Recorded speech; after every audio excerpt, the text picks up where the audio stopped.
You ready for the final afternoon?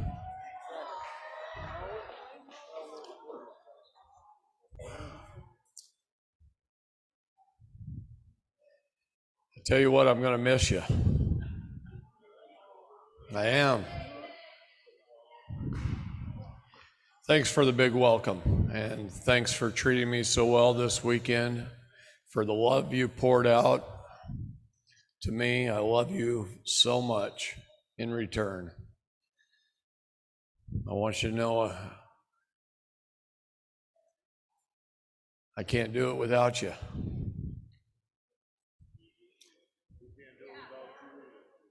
We as Americans got to join together, and we've all got to stand, and the time to stand is right now. In fact, I wish it was 3 years sooner, but all in God's time, I guess. But anyway,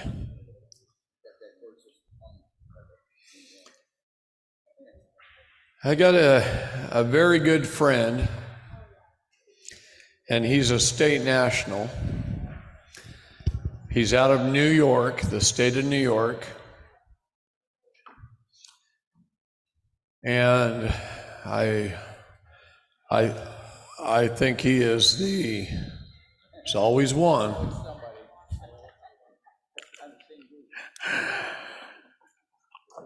I think he's one of the brightest men in the English language that I've ever met. He's got a degree from Oxford,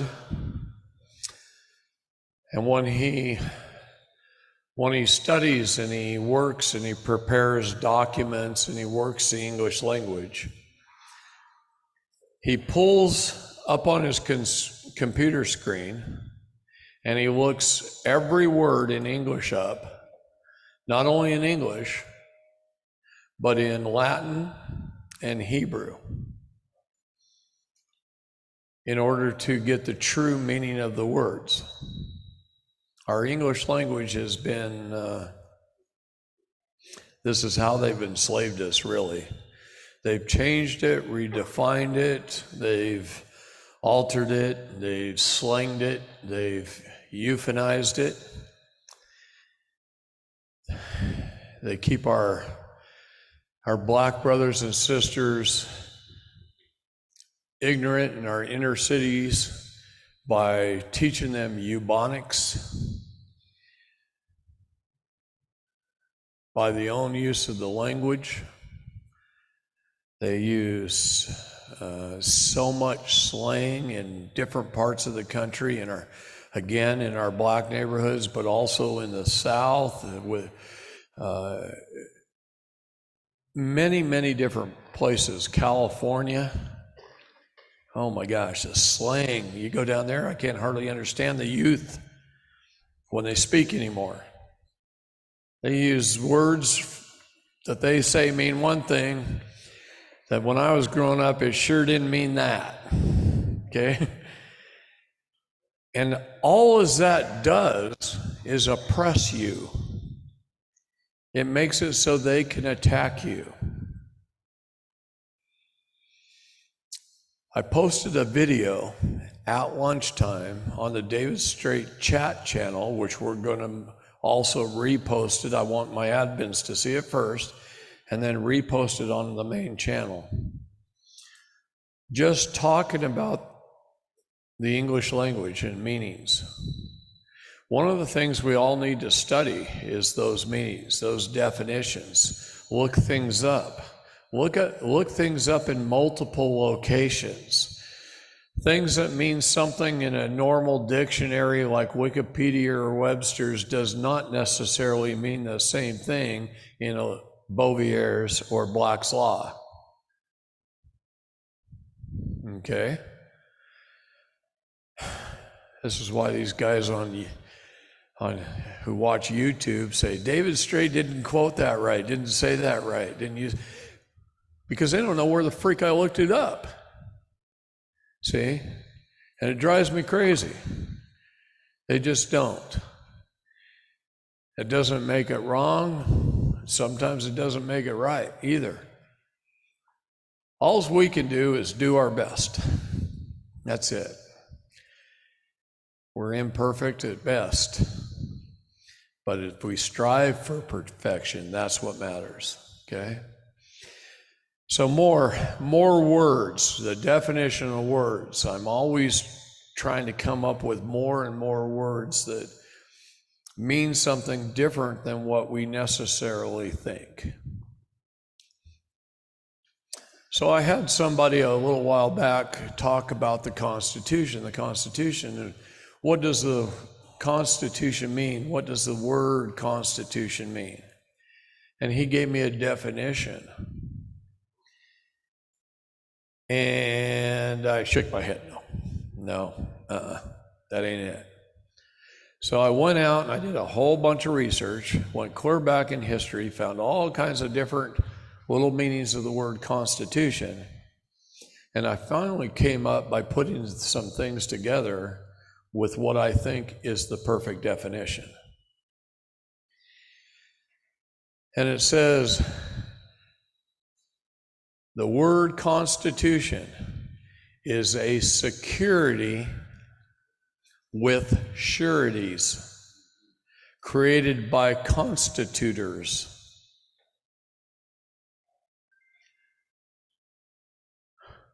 It's exactly what it means.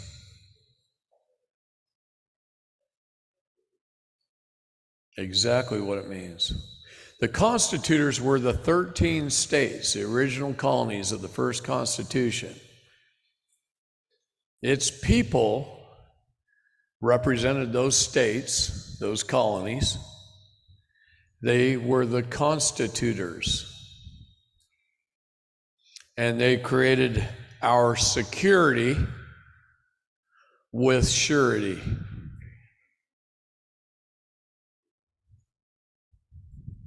You agree with that? Here's a guy that's pretty bright in the law, and he agrees with it 150%, he just said.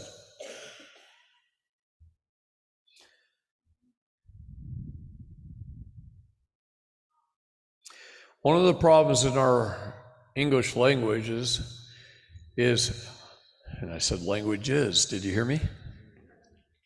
There's a reason for that too, is homograph. Homograph. You know what that is? Words with the same spelling but different meanings, such as an orange. It can mean a color or it can mean a fruit, depending on how the context is being used. Homograph, believe it or not, is actually in the law. When you read the preface of some law books, it talks about the homograph of the English language. And when I first read one of those prefaces and I saw the word homograph, I had to look it up. I had no clue what that word meant. So it's words with the same spelling but different meanings. A statute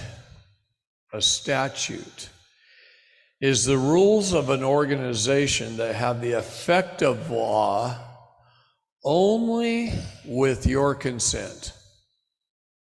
That is a definition of a statute.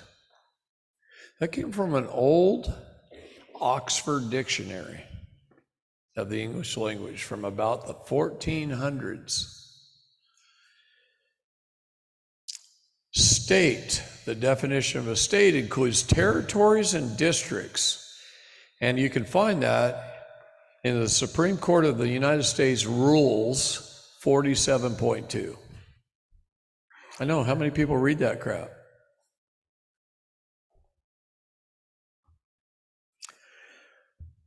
A corporate soul.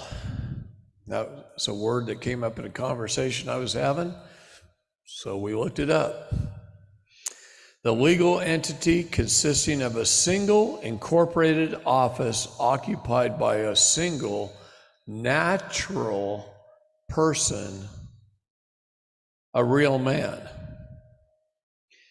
who is all caps name bonded to himself. Do you know what that means? A real man who is all caps name bonded to himself. That means he's claimed the trust. He claimed the ownership and bound it to himself. Very interesting. Registration. Do you know what the definition of registration is? The complete process of preparing to sell a newly issued security to the public. Took that right out of banking law. Oh yeah, happy to. Registration, the complete process of preparing to sell a newly issued security to the public. You go register your vehicle, it creates a $10,000 bond for the DMV and they sell it to the public. You go get a driver's license, it created a $10,000 bond for the DMV. The complete process of preparing to sell a newly issued security to the public. Appearance. What does the word appearance mean? The formal proceeding by which a defendant submits himself to the jurisdiction of the court. That's called general appearance. Appearance. A defendant, the definition of defendant is one who defends a trust. Everything is a trust matter. The Bible is 2 trust indentures. Our nation was founded on the public charitable trust. Our government officers and agents and employees are trustees. The people are its beneficiaries. It all works out the full faith and credit of the chattel. See, the people's birth bond. Everything is a trust matter before the court. Almost every phone call I've been getting from Bonnie, I've been drumming trust into her head and tell her to quit arguing the facts. The facts don't matter. What's happening to her, the facts of the case don't really matter much. If she overcomes it with trust, she'll be out of there. If she argues the facts, she could win or lose. If she argues it with trust, she'll be out. You win every time.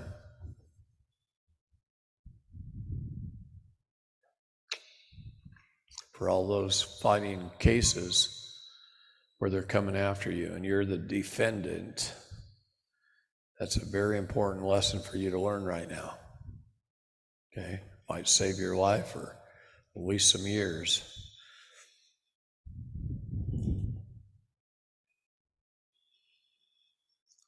A resolution. A resolution is a formal expression of opinion or intention made after voting, usually by a formal legislative organization.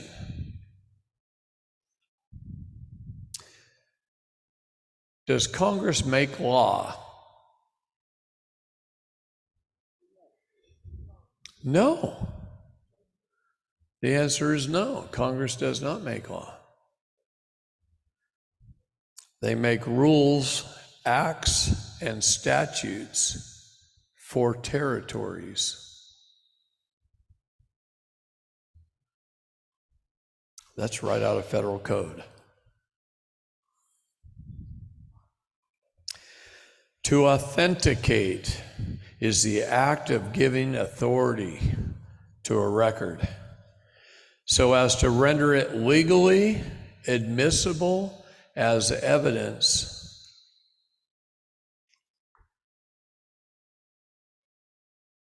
An apostille is the United States of America jurisdiction requires authentication. The United States Inc. jurisdiction requires an apostille. Think about that.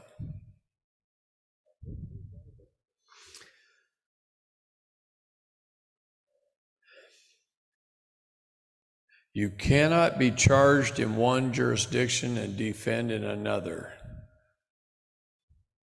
I had an attorney tell me that. He says, you cannot be charged in one jurisdiction and defend in another. And I'll tell you how stupid that sounds to me when I hear that. See, I know God gave man all three jurisdictions and commanded him to take dominion over it, and he told us which order they were in.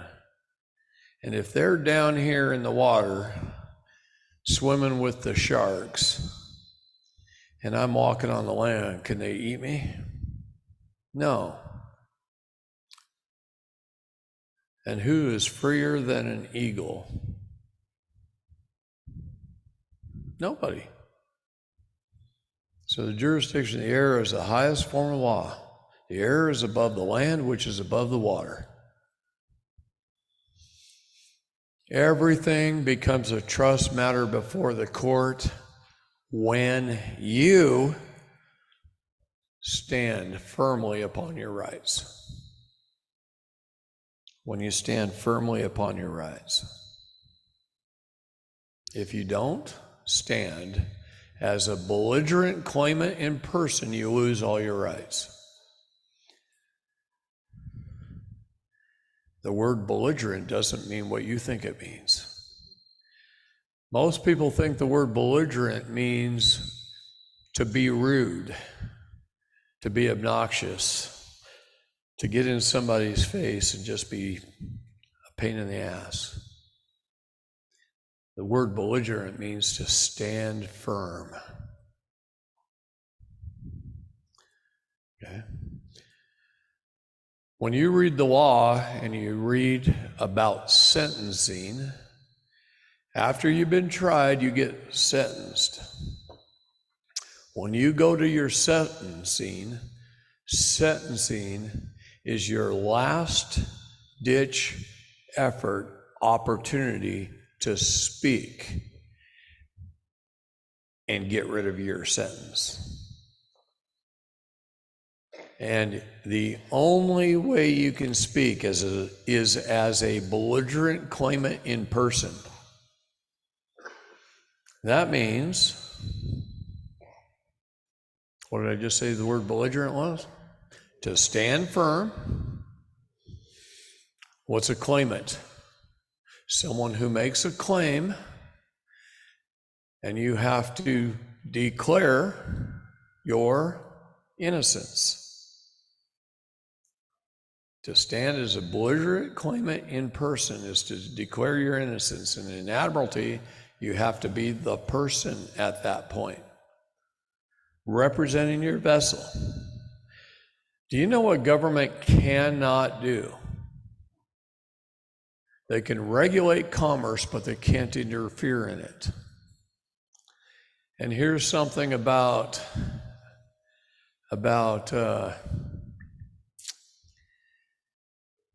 commerce most people don't know.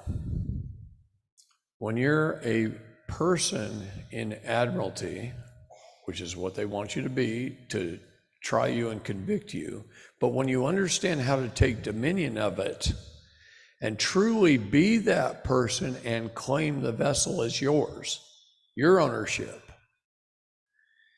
well, then you can stand as that person, as a belligerent claimant, and claim that that vessel is in the business of commerce and they are interfering in commerce, which they're not allowed to do. And Title 15 of the United States Code is your Lord and Savior right there. If I sign a contract to fly a plane to another state and fly a couple people with me, Government technically can't interfere in that private contract. The only way they can is when I register the plane, register with the FAA, get my pilot's license, and register my corporation as an LLC, and all I'm doing by doing all that is jumping into commerce. And I'm removing my rights as a private business, which we have a right to perform a private business under the Constitution. But it's my choice. Did I perform in my private business? And airplanes, they've regulated that so long, so hard, so much, it's almost impossible now to make it a private business. Or is it? What if you own the MCO to the plane? What if you send in an affidavit to put that plane in the private and notice the FAA and everybody else? I've got a pilot that you should probably meet. He's an American state national, and he's fought the FAA over this, and he has won. He put his corporation into a PMA. Now the problem is you're hangers, and you're teaching others. Now you're in trouble. But if you were just a pilot with your own private plane, flying a couple of passengers for free or donation, don't tell them how much it costs. Say, this is what our expenses is. Anything you want to donate above that amount would be great. And people are generous if they like your service. Yes, they will. And see, that's because he knows he's a darn good pilot, right? So, all the ways they've taught us to go into business now through all the business schools, colleges, universities, has been indoctrination, so that we follow the lead of the cabal instead of the lead of man and God. And they've made it, some industries, extremely difficult for that. There are so many industries that are so heavily regulated. But there's industries that's not. What about your local flower shop? The local auto mechanic? All these kind of people in those types of industries can put their business in a PMA and not have any problems. I put coffee shops in PMAs, homeschool businesses in PMAs, all kinds of restaurants in PMAs, lots of chiropractors and a whole lot of holistic doctors and herbalists, and put them into PMAs. And they're all operating in the private under membership. Coffee shop like Cavista Coffee in Bend, Oregon, they're busy from the minute they open their door in the morning to the minute they open their door at night, and it's a big coffee shop. It's probably 1/4 the size of this room, holds 100, 150 people, and they're swamped all the time because they were the only PMA coffee shop in town when COVID hit, and everybody could walk in without a mask. And on the front door, it said, for members only. All are welcome to be a member. Come on in. And what they did is they offered a membership benefit. And right below the cash register was their member benefits list. Buy 10 coffees, get one free. Buy 5 muffins, get one free. Blah, blah, blah, blah, blah. And they just listed their membership benefits. 50 cents for every cup of coffee goes to your membership. Now they're paying the membership due, which you have to do in a PMA of some kind. See?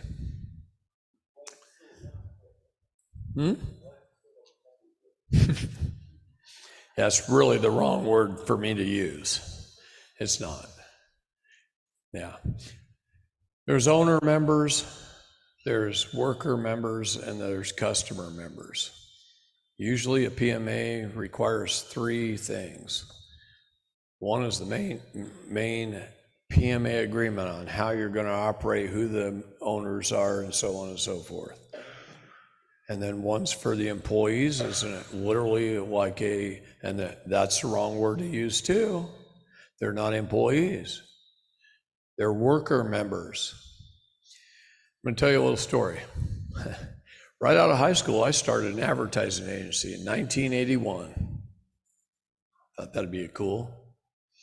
I actually did really well, and in a whole entire year, after 1 year, we were cash flowing about 60 grand a month, and we were doing quite well. I had a fairly unique idea, and then I came up with two others. We added them all together, and we started doing awesome. And the next year, I turned it over to one of my employees to run and manage for me. And he did. And he did a good job. And in December of 1988, I sold that business. But one of the things we did with that advertising agency, where was I going with this? Sorry. I hear an airplane and I just want to go fly. I've always liked to fly. I've always liked planes. Anyway, I had this advertising agency, and we helped and taught a lot of businesses while we were doing this on how to improve their business and how to make them money. And I'd walk in and I'd make bets with the owners of the businesses. Hey, if I can improve your business 30% this next month, how much would you pay me if I run one ad and improve your business 30%? How much would you pay me? Would you pay me 10% of your overall business for the month? You walk away 20% higher, right? Give me a third. So I would sell an ad.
To make a living.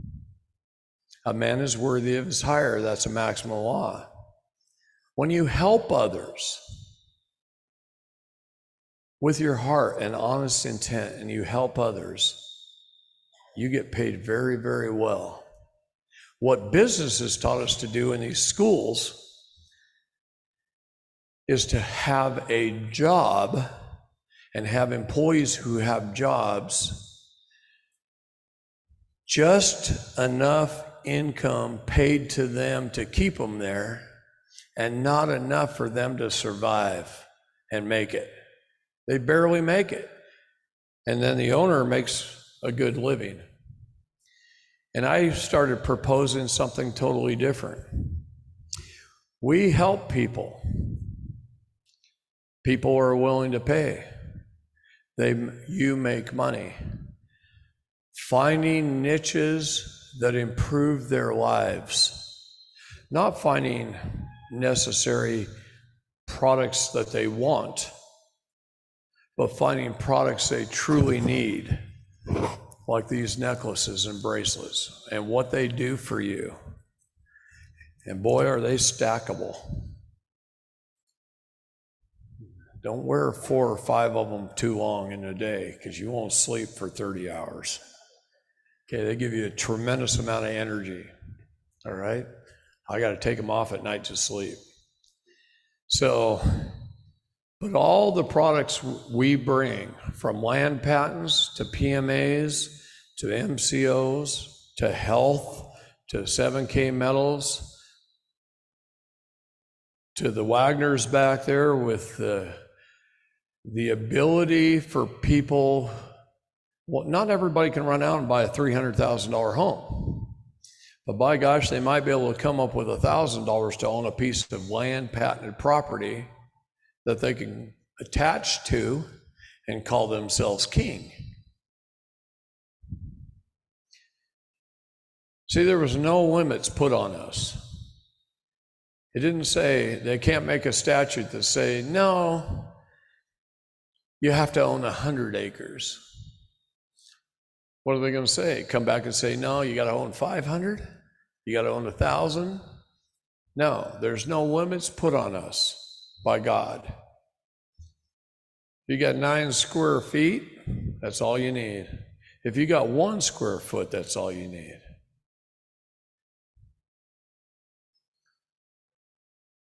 When I first met Bonnie, I asked her, we hadn't even dated or anything. I mean, didn't even know that that's what we were going to do in the future. I asked her if I could buy a square foot of her land in Texas. And the reason I did is because Texas never ceded their land back to the United States, and I wanted 1 square foot that I could deed and claim the land patent to secure myself to the land of Texas. Not knowing I'd own plenty of it when I get there, but you know, these things are important. I can't stress how important they are, or I wouldn't have any vendors here that weren't. But you are the same way. Your gift, man, you could be helping people with law cases like crazy. I help people that can't pay a thing all the time. I'll probably do 5 or 10 people I'll help each month that never pay me a dime. And then I have those that give me $100. I have those that give me 5, 1,000, drop 5,000 in an envelope on my desk, and I have those that pay me a lot more. People are generous if you just help. Don't think about the money, ever. If you're always chasing a dollar, you'll never have any. And it doesn't matter if you're a millionaire. I can remember when I was young and dumb, and I'd made $1 million a year plus. I remember my first year I made $1 million. And I was just as broke as when I made 50,000. The more I made, the more I spent. And my standard of living didn't really change much. But when you quit chasing the dollar, you wake up every morning, you get on your knees, you pray to God, and you say, who do I help today? And you just go help them. Then generosity and gifts from God flow into your pocket when you need them, and your pockets fill up. And you don't even think about it. And so many people walk up to me and, hand me a wad of cash, and they say, here, thank you very much for helping me. I really appreciate it. And I say, thank you for that gift. And I go like that, and I don't even count it. Don't even count it. It's just there when I need it. Whether it's to go to dinner, put gas in the car, or whatever, there it is. I don't even know how much I have in my safe. I'd have to go count it to know. You understand the difference in the mindset? That changes. You got to be kidding me. I can't even believe my ringer's on. There's always one. Actually, it's probably Bonnie. Yes, no, I'm not going to answer it. No, it's okay. Really. Talked to her 4 times today already. She'll call back. It's usually when she's got really something exciting to tell me. And I don't know where she comes up with this crap sitting in a square box. But she's always, this is the beauty of Bonnie. When I fell in love with Bonnie, I fell in love with her BBBBBs. Her big, blonde, beautiful brain. That's part of it.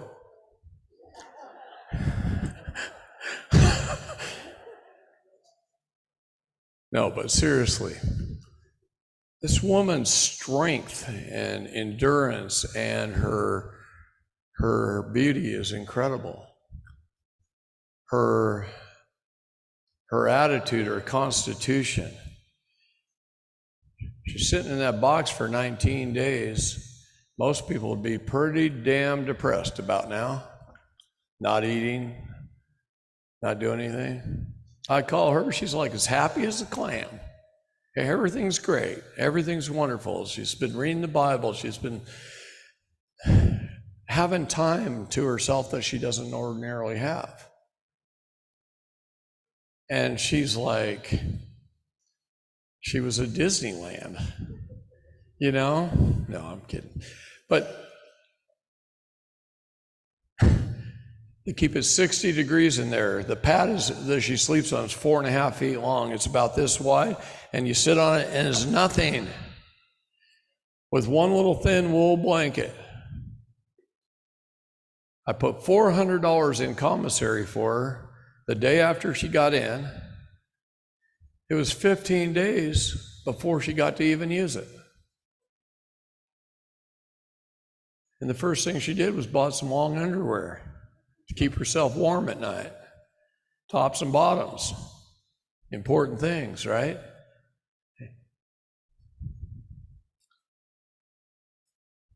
Little packages of tuna, she splits it in half. They're only 4-ounce packages. So she eats 2 ounces per meal. She's lost 1 pound a day. She's going to come out looking hot. Not that she didn't before. All right.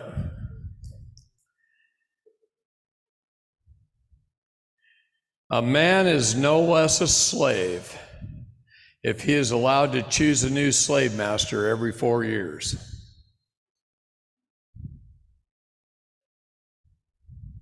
That came up in conversation. I had to write it down and say it. A man is no less a slave if he's allowed to choose a new slave master every 4 years. That's why I literally told President Trump, I don't care if you're president in 2024. What? You're like one of my biggest supporters. What's going on? I says, president of what? Are you going to be the president of the United States of America, which I know you already are, and you're the commander-in-chief of the military? Or are you going to run for that White House Office Inc. bullshit?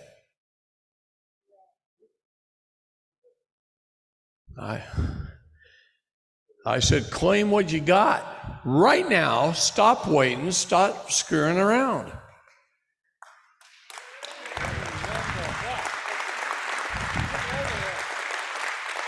Because I told him we're going to vote with our feet. We're sure as hell not going to vote for a new president of the White House Office, Inc.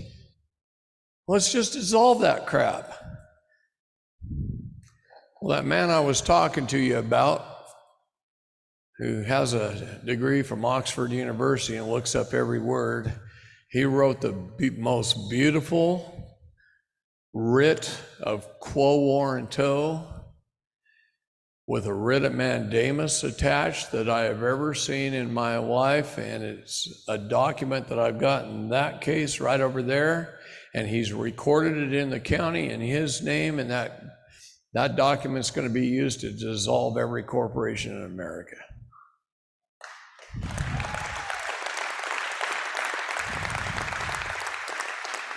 And I know that right here. I know that with all my heart and all my soul. And if enough of us sign on to that document, they're going to have to take it seriously. And as soon as he's ready, that's going to the Supreme Court. And here's another thing I want to talk to you all about. I'll tell you one of the reasons we have not succeeded very well as a people in the last 150 years that I've discovered. First of all, when the Supreme Court of the United States was formed, we had about 7 million people in the United States. 7 million. And we had 9 Supreme Court justices. Now there's 335 million, and we have 9 Supreme Court justices. So your odds of getting something heard sure drop down to almost nothing. It's 1% usually. 1% chance of getting something heard at the Supreme Court. Until a fairly recent discovery that every state is assigned a Supreme Court justice. Whose is your state? See, Missouri's is Kavanaugh, Texas's is Alito, and you have the opportunity to communicate directly to his chambers.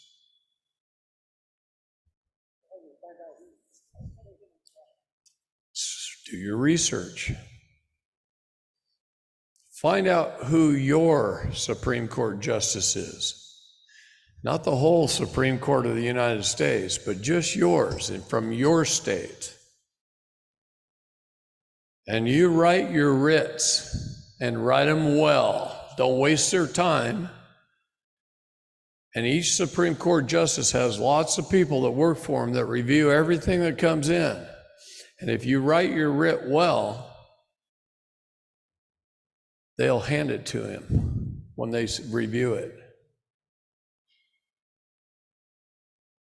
And if you write it right, he will make a decision on that right there and then. And it's an opportunity for remedy that we have not known before. Not us lowly little people. We didn't know this until fairly recently. So find out, whatever state you're in, who is your Supreme Court justice. See how fast he found this? Now what state? Michigan is David Viviano.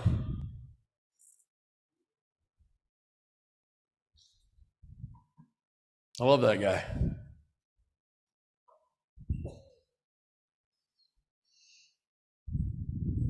That's how long it took for him to research that. See the power of the people? This is what Bobby and I are just starting to enjoy very, very much. We got so many great American state nationals, about 45,000 on each of our Telegram channels. We just say, hey guys, look this up. And all of a sudden, there's our answer. Oh, you know how sweet that is for me? I can remember before the internet where I had to read stacks of books.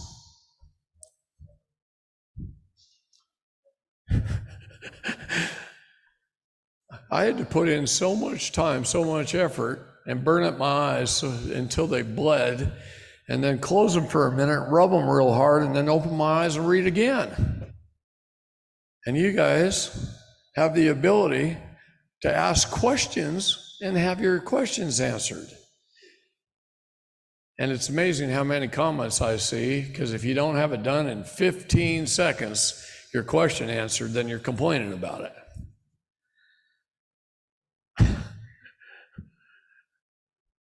Drives me crazy. Public versus private. Anything registered in the public domain, your car, your house, your all caps name, anything created by Congress is statutory jurisdiction. But under Article 3 of the Constitution, under the judiciary, it's a private jurisdiction. Demand your Article 3 courts. Those are equity courts. Demand them. But boy, you better know the language.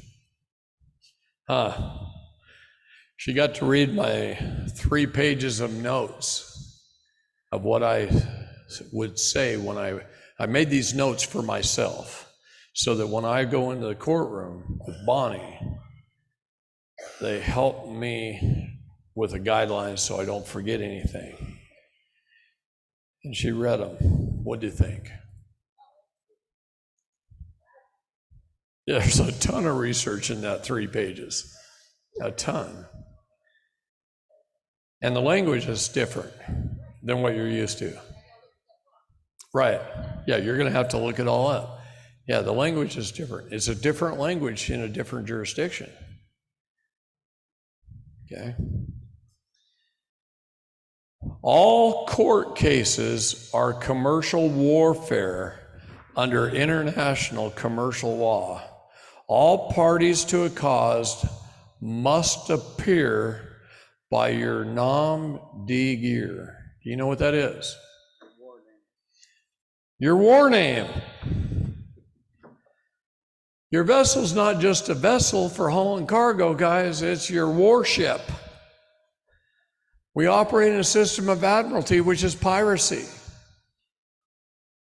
Our police officers are inland pirates in their cruise ships, their cruisers.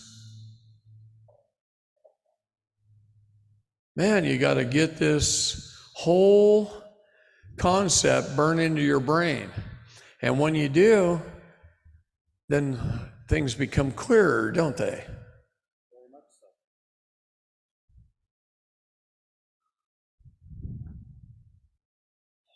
Because an alien enemy cannot maintain an action during the war in his own flesh and blood name. War is a gigantic commercial transaction. All war is commerce, and all commerce is war. Do you know where I got that? Right out of the UCMJ, the Uniform Code of Military Justice. Ronald Reagan took a liking to me years ago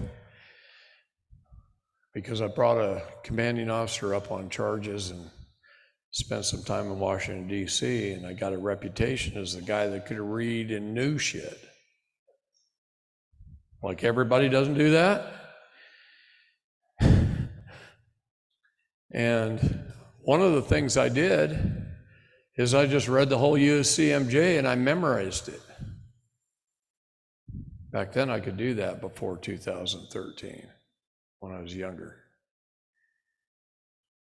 And then all these JAG attorneys would come to me and say, David, where do I find this? What is it? What's it mean? You're the dang attorney. I'd look at him real funny. You're the darn attorney. You're the one that's supposed to know this. You've been doing it how many years? I've been here 3 months.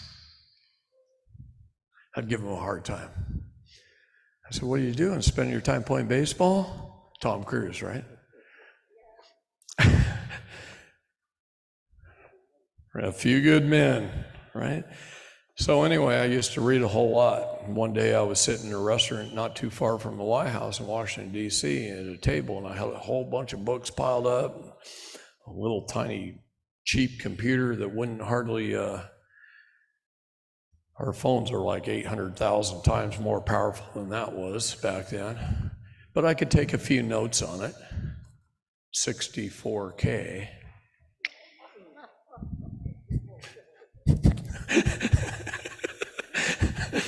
And I'm sitting there at this table, cup of coffee, snack, and all of a sudden I'm in this restaurant, and it's fairly late in the evening, and the Secret Service comes in the door, and they clean out the house.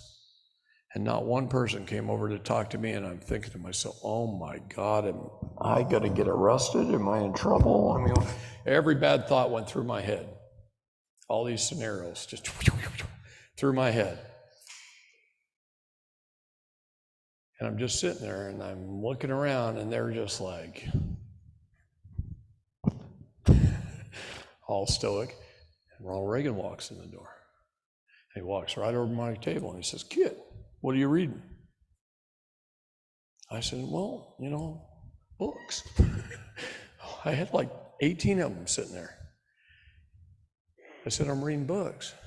He goes, "Yeah, I know. You got a pretty good reputation around here of being able to learn stuff fast. We need guys like you."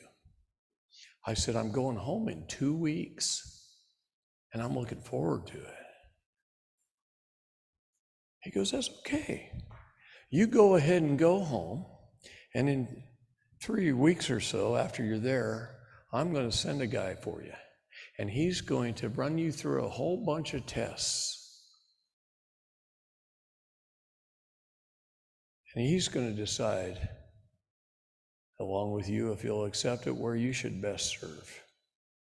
Would you serve the President of the United States?" Well, what the hell am I going to say? No. I said, "Okay, but I'm really looking forward to starting a new business, living my life. I'm married and I have kids now. I had 2 at the time, and I'm raising my family."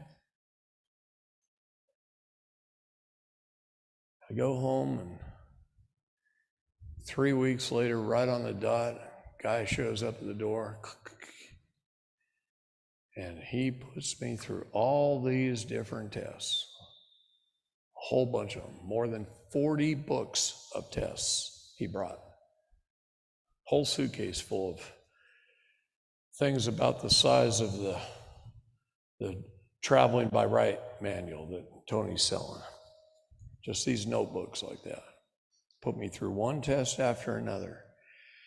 And I made a decision during that 3 weeks, I didn't want to work for government. And so I told this guy that. I says, "I don't want to work for government. I don't want a government paycheck. I don't want anything to do with government."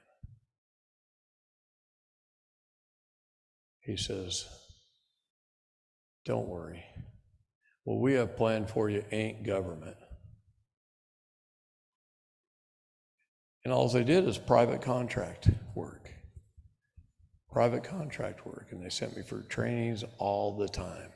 Training one thing after another after another. And then it was just like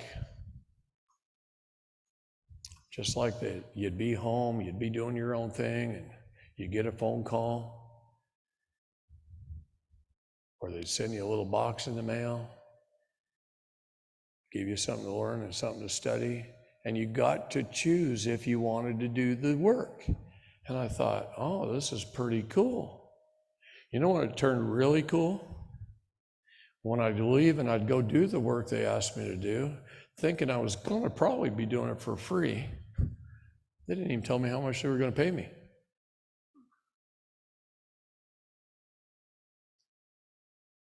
But they paid me very well. And then I thought it was really cool. See? But the joy I got out of it was so much more. And the things I got to learn, if I wouldn't have done that, if I wouldn't have went through that, I wouldn't be here. the things that I did, the ability that I got, it put me in such a unique position. Such a unique position. To put together information and to be part of something that the average person will never get to see, ever get to learn. And then after doing that for a little while, the thoughts that were computing in my brain is, well, now I know some things that are going on.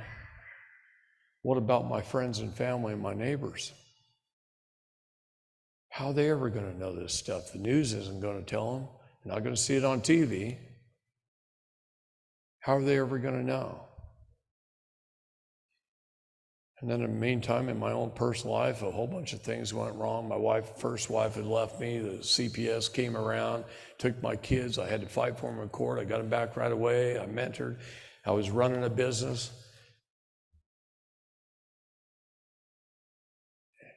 And I thought to myself, look at all the crap I've accomplished at a very young age. And I was a little cockier then. Humility is a good thing. And if you don't have it, God will teach it to you. Just have a big ego and see what happens in your life. Okay? God will hammer it down. Anyway, that reminds me of Ben Barlow. Anyway,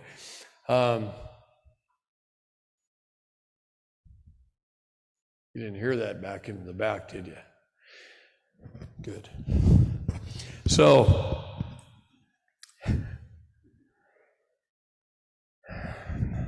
I'm throwing myself off today. This is wrong. End of the third day and I'm throwing myself off. I have a reason for telling you what I'm telling you. What was it?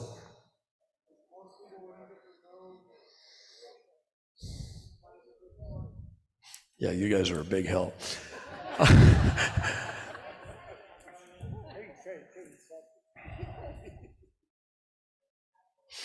Okay.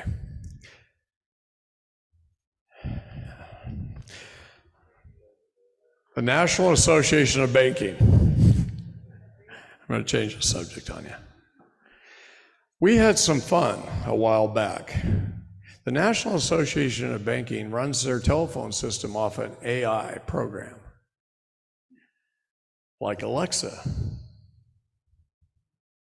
But it's an AI program. There was a funny Alexa one the other day too, and I can't even remember what it was. But the NAB, the National Association of Banking, on their virtual assistant, you go online, pretty soon a little AI things, how can we help you? What questions can we answer for you, or something like that. And it says, virtual assistant, hi there, I'm NAB's secure virtual assistant. I can answer your banking questions or guide you to the right person. How can I help you? And this man says, my bank account has been drained of funds and I don't understand why. The virtual assistant says, we can only discuss details of the decedent's accounts with the legally authorized representatives of their estate. We'll work with the named executors where there's a will, or the administrator or immediate next of kin where there isn't a will. We can't release any funds until the estate is finalized. Although you may be able to access funds to cover the deceased funeral costs, funds will be released via EFT, electronic funds transfer, per the authorized representative's instructions.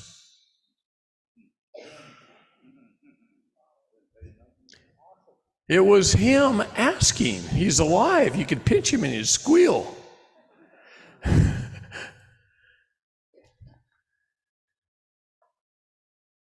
And he screenshotted that and sent it over to me.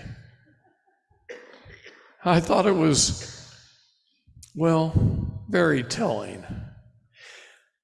How many people read between the lines? How many people read things carefully enough where they pick out the specific words? Hardly any, very few. It's a very low percentage of our population, I can tell you that.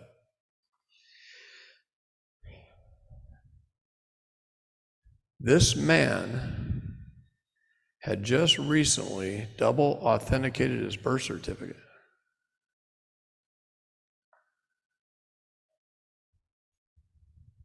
When you double authenticate your birth certificate, it's usually to claim your minor estate, except none of us know that.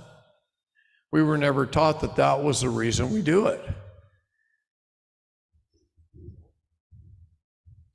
I think one of the reasons we started to as a group of Americans is because some guy over in Australia about 25 years ago was heavily teaching the benefits of double authenticating your birth certificate. And what he was teaching us from that, and I was one of his students kind of, he was teaching us that it would help you in court if you did it.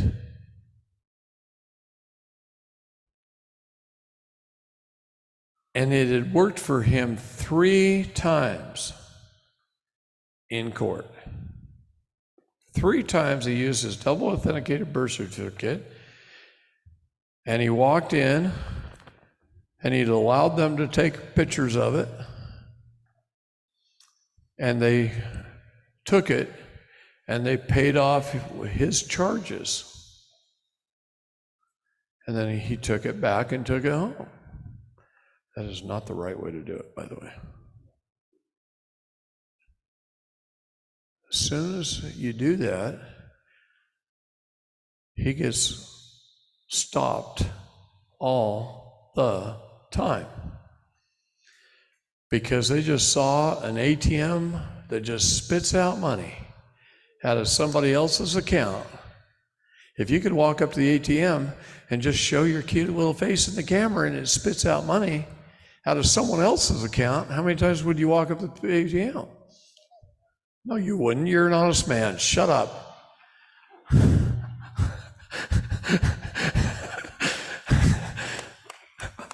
I got him there, didn't I? All right. Now, that's what that double authenticated birth certificate is. I'm telling you several times this weekend, because a lot of us have done it. Be careful with that document. They have put words in the computer system, in the databases, and they know you have it. Be careful with it. Now, if you lock it away in the safe and they attack you once or twice and you don't use it, they might back off a little because they're not making any money from the ATM. Be careful, though, because they might attack you hard enough and you still don't know that you go to jail. That's a risk you're going to run. That's, I believe, is what they've been doing to Bonnie. Okay.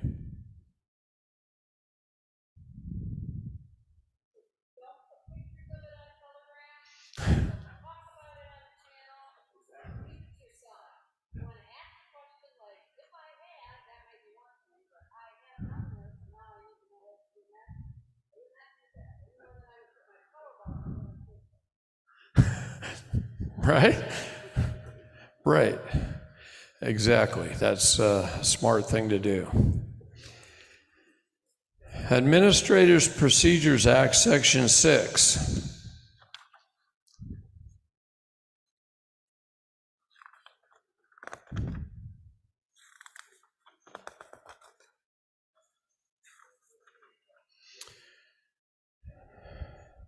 Section 6 under appearance. And it has to do with persons compelled to appear before an agency or representative thereof. Nothing herein shall be construed either to grant or to deny to any person who is not a lawyer the right to appear for or represent others before any agency or in any agency proceeding. Read it again. Nothing herein shall be construed either to grant or to deny to any person who is not a lawyer the right to appear for or represent others before any agency or any agency proceeding. You don't have to have a lawyer in court. You can have any counsel of your choosing. You can contract with someone smarter than you to go represent you if they will accept. And you can and they're both doing it lawfully according to the Administrative Procedures Act, which, by the way, that's what all magistrates have to follow. And all magistrates are the state courts. There's really no judges in state courts because all crimes are commercial, all crimes are administrative, all are private for-profit corporations. Therefore, every one of them is a magistrate.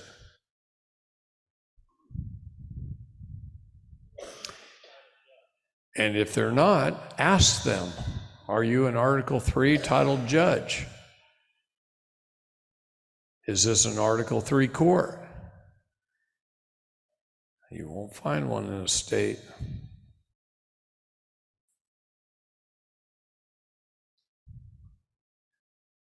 See, knowing our enemy is so important. Acting and pretending to be government under the color of law is a fallacy. And that's what they're all doing because they're in a corporation as a subsidiary of. See, Dun & Bradstreet, White House Office Inc., go look it up, agent of service, Joe R. Biden Jr. Subsidiary corporations. Last time I looked, it was over 60,000 subsidiary corporations underneath that corporation. Well, that corporation is a subsidiary under the District of Columbia Corporation. I'm sorry, yeah. Blew that right off, didn't I? So, it needs 2 drops of super glue to hold it on. So anyway, the reason I keep hammering on this is you got to know, have a picture in your mind who you're dealing with. And it's not who you think. It's not who you've been trained to deal with. Not who you've been taught. But every state is a corporation underneath the White House Office Inc. Every agency except about half of them. About half of them are under the United Nations, under the IMF. They're not even part of the White House Office Inc., which is Joe R. Biden, which is supposedly your president. See, it just gets worse. More scary all the time. Oh man, this concrete floor gets hard on you after a while. And I could use a chiropractor. Is there one in the room? No, I'm kidding. You've got to understand who you're dealing with. So now you got the states. Who's the subsidiaries under the state? Look up your state on Dun & Bradstreet. It'll tell you who the agent of service is. It's usually the Attorney General. Sometimes it's the governor, but it's usually the Attorney General. Look at the bottom corner and it'll tell you how many subsidiaries. We looked up the Oregon Judiciary, got its Dun & Bradstreet number. The state of Oregon Judiciary has a Dun & Bradstreet number. It's a private for-profit corporation, acting and pretending to be government under color of law. And it had 1,600 subsidiary corporations underneath it. Who were they? Clackamas County District Court, Marion County District Court, Deschutes County District Court, was all private for-profit corporation with a separate Dun & Bradstreet number. Underneath it, it'd just be like if McDonald's owned Taco Bell. It wouldn't be any different. And we as people, it's been drummed in our mind that they're our leaders, they're our government, they're the ones that we got to go to for justice, they're the ones that are going to save us, the police. The police departments are private for-profit corporations. Your dog catcher is too. On and on and on and on and on. The average county has between 240 and 250 subsidiary corporations underneath it. The reason I tell you this over and over and over again is because you want to win a court case? I'm going to tell you a story about Jack. They run my Oregon City group. Good people. And they had been coming after them. Clackamas County has been coming after them for years. And they were going along losing and losing and losing and losing. You know why? Because a forest fire came through. And Jack lived in this little area, out in the country, surrounded by forest, with just a few homes out there. And he'd lived there all his life. His mom and dad lived next to them. There's another old man that lives just down the road. And a forest fire was coming through, and the fire department comes out and says, you guys better evacuate, because it's coming fast right towards you. Jack owns some little pieces of digger equipment, mini excavators and stuff, and decided he's not going to let it happen. And he gets his neighbors together, and they get out there and they start cutting fire lines. And they start cutting fire lines just outside the perimeter of the neighborhood on the National Forest property. It's not National Forest property, it's our property. And that's where that's a lesson they need to learn pretty fast. I've had that conversation with more than one already. And they worked through the night. The fire department come out and checked on them one more time to warn them all to get out, and saw how much they were accomplishing. And they said, you're not going to get it done in time. And they put sprinklers up on all the roofs of all the houses. The old man that was in the house, they took him and they put him, the fire department took him out, had an ambulance come get him, took him out and put him in an apartment to get him out of his house. Jack and his wife had been taking care of him. I tell you how close the fire got. While he was on it, he up while he was on it. He dove off, he grabbed another piece of equipment, and that piece of equipment lasted through the job, but it has no paint on one side. The paint melted off.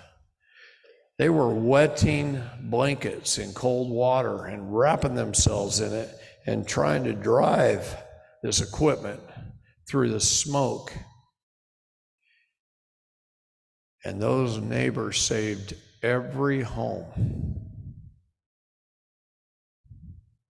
They're heroes. And thousands of acres burnt up around them, destroyed thousands of acres of Forest Service land and trees. And they came after Jack with fines for clearing brush and a fire line around that neighborhood.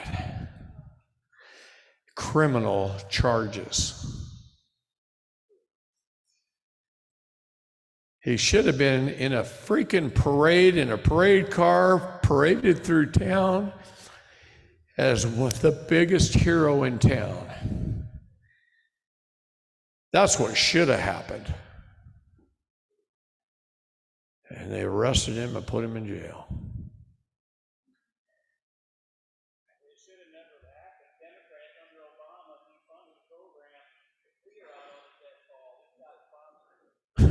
Yeah, he should have got paid for it. They worked 40 hours straight without a break and without eating. 40 hours. They were climbing ladders, climbing up on roofs, putting sprinklers, turning water hoses on. Well, 2 of them were on equipment clearing the fire line. These neighbors were getting together and they saved everybody's house. Not one house caught fire. It was the only little green patch in thousands of acres as that fire went up the canyon. And not a word on TV about it. But here's my point. Clackamas County came after him. Even the dog catcher came after him. They tried to foreclose on his home. His home was in land patent. They started attacking him on the streets. When they drive their car into town to get groceries, they get stopped by the cops. They lived in that area his whole entire life, and he was in his 50s. He was born there, in the house next door to where he lives. Next door, his mom and dad in their 80s still lived there. And his mom and dad refused to leave during the fire. They were going to get it done or die trying. This is the kind of crap they do to Americans. And right now I'm about to cry. My blood is boiling inside. I'm starting to sweat.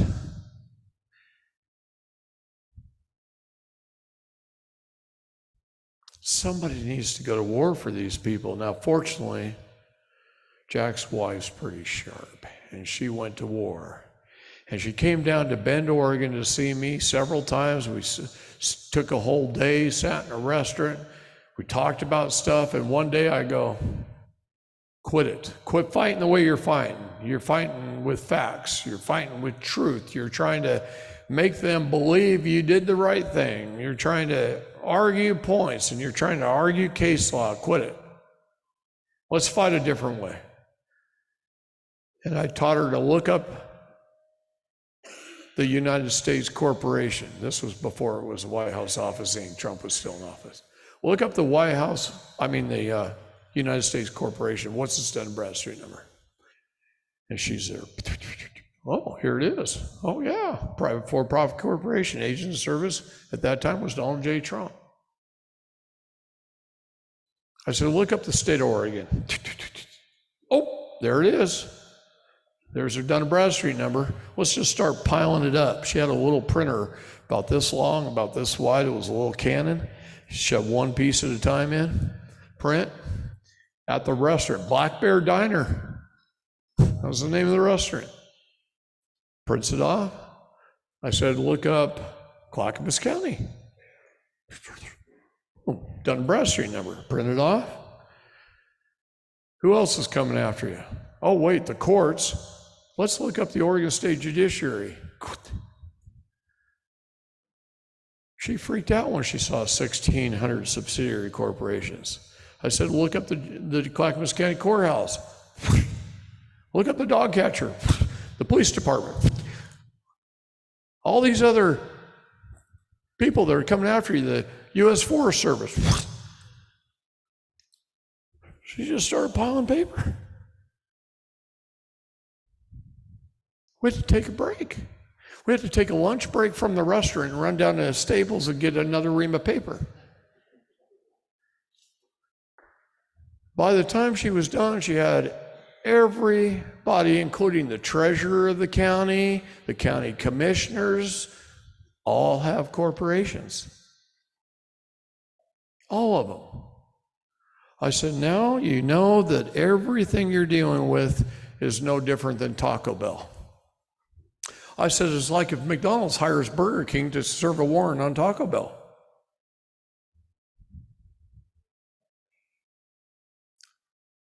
And she goes, and the light dawned on her head. And to watch it compute in her brain was fun to watch. You saw it on her face. You saw her face turn red. You saw her get mad and angry, and different emotions come through. And she goes, These guys aren't even government. See what I've been trying to tell you? She'd already been to one of my seminars. In fact, she put it on. She was a sponsor.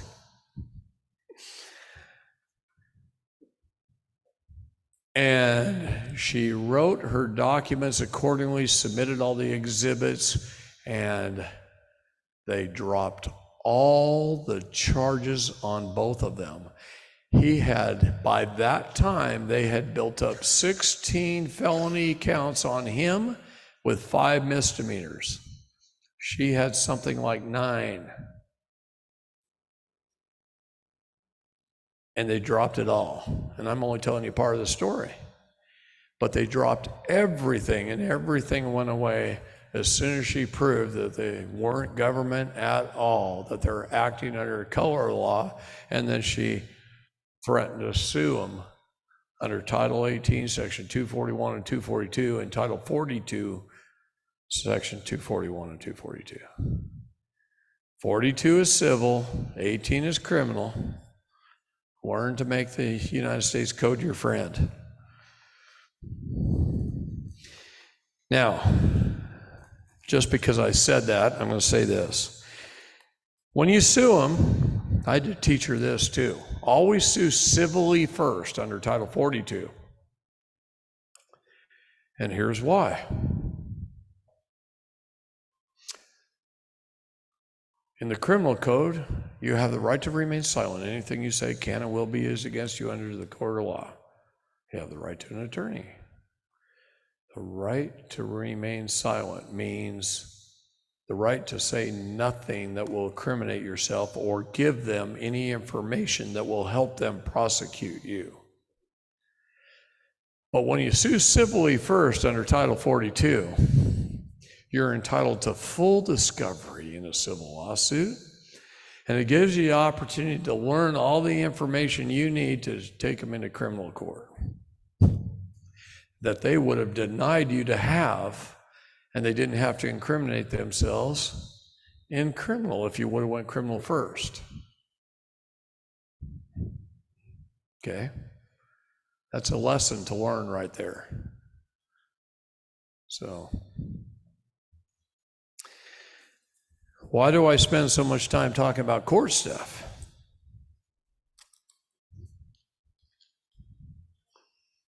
How many people in the American State National Movement in this room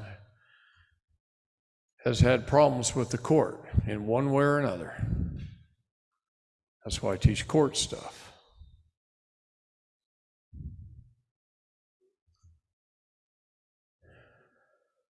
Got to give that man back his binder.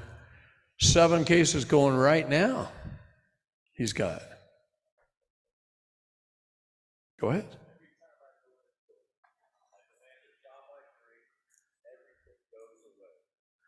If you demand a trial by jury.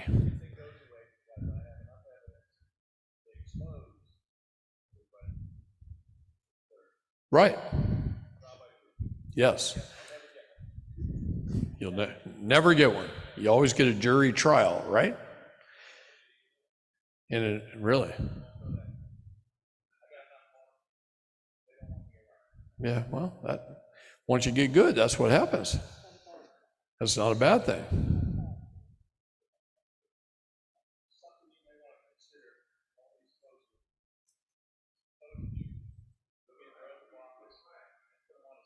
Oh, we already have. Yeah, we already have. We'll put them on the stand here in a minute. We got everything we need. With a big branch, a little short rope. All right, that's okay. The 12 presumptions of court. How many people have not heard that? 12 presumptions of court, okay. Quick little story. I was on an airplane on my way to Switzerland to represent some sovereign nations in a deal that was supposed to be signed. And I was flying with a group of about 6 very well-dressed men with very, very expensive suits and very expensive shoes and very pretty briefcases. And they looked like they just came out of GQ magazine.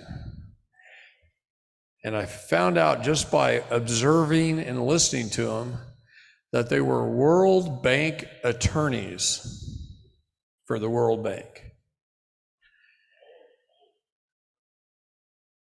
And we were both going there for the same reason.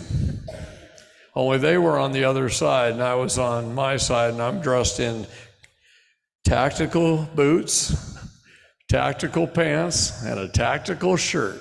Just an olive green tactical shirt. Some of you may have seen it in my old videos, that same shirt. And we're going for the same reason. And it's a 9-hour flight. So I'm listening to them talk for 3 or 4 hours, and I couldn't help myself 1 minute longer. So I jump into the conversation.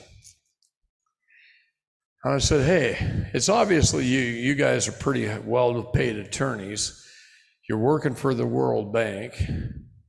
I said, would you answer a question for me? And it might sound kind of silly, but would you answer a question for me? They said, well, sure.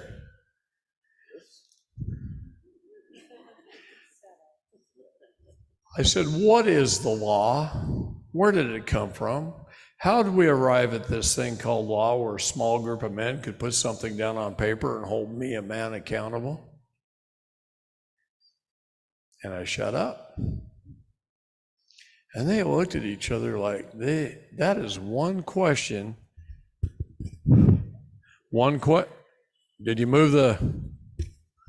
you kick the connector? I know, I was just checking.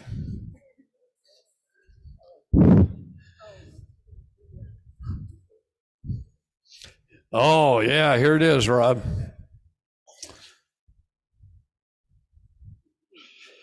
You know, might want to tape those together. Lesson learned.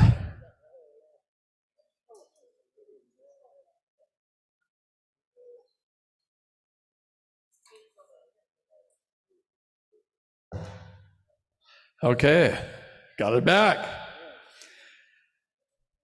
So what is the law? Where did its origins come from? How do we arrive at this thing called law where a small group of men could put something down on paper and hold me, a man, accountable? My first time saying that was in a courtroom to a judge. I said, hold on a minute, Judge. He was just running over my friend. And I was just sitting there as support. I wasn't saying nothing. And I couldn't help myself. So I stood up and put my hand out like a school crossing guard stopping traffic. Hold on a minute, Judge. What is the law? What is its origins? Always ask yourself that question. If you're dealing with the ATF, ask yourself that question. What is its origins? Find out what something's origin. The FBI coming up to your house, find out their origins. That's how I know they don't have a corporate charter, a congressional charter even exists. They don't have one. They have no authority. Zero. So I asked them this question. They look at each other because they had never heard that answer by anybody before. And they started to discuss, and I'm listening, waiting for an answer. They started to discuss that subject. And they came up with a lame-ass answer. None of them read the Bible. None of them. So I said, I'm just going to stop you guys right there. My understanding of the law comes from Genesis. What's Genesis? I actually had them say that. No, one guy piped up, the others knew, but he was the first one to answer. And he piped up and said, what's Genesis? I said, it's the first book in the Bible.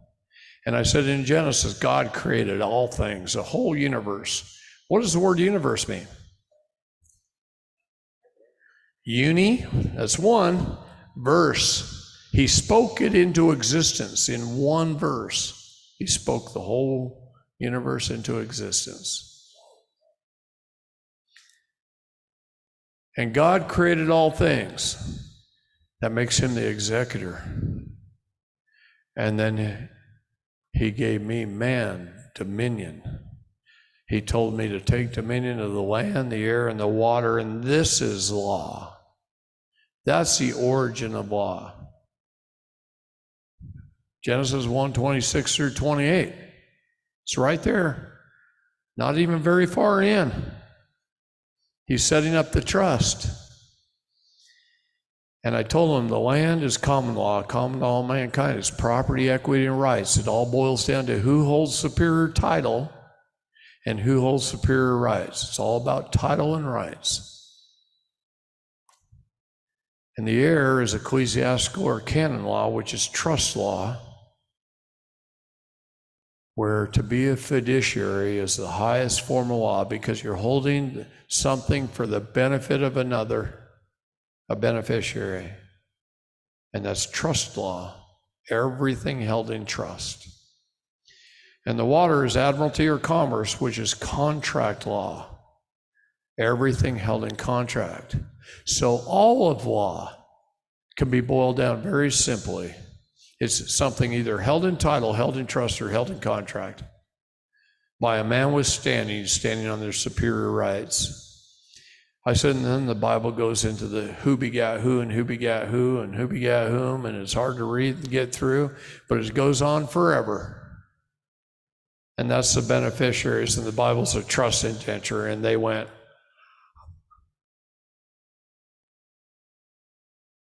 understand who these guys were, where they come from. Great big New York City law firm where they make millions of dollars a year. Each one of them had $5,000 worth of clothes on. I had $150 worth, and that included my boots, and they're $69 on sale because they're Army surplus.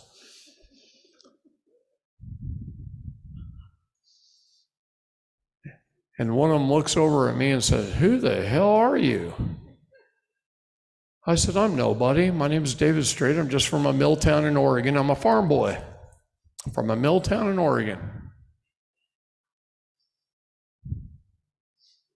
And another one piped up and says, "No, really, who are you?" I said, "My name's David Lester Strait. You might see me on the internet a lot. I've been teaching the law. I'm not bar licensed. But Bill Barr just had me come teach a bunch of attorneys." They go, "Bill Barr, you're talking about the Secretary of the Department of Justice?" I said, "Yeah, him, that guy. I got a picture right here on my phone of flying with him on a private airplane with him and his secretary and me. Nice little Lear, government Lear jet he gets to go places in." And I showed him my picture on my phone. And he goes, "No, what? No." And the other one, he's on his phone looking me up.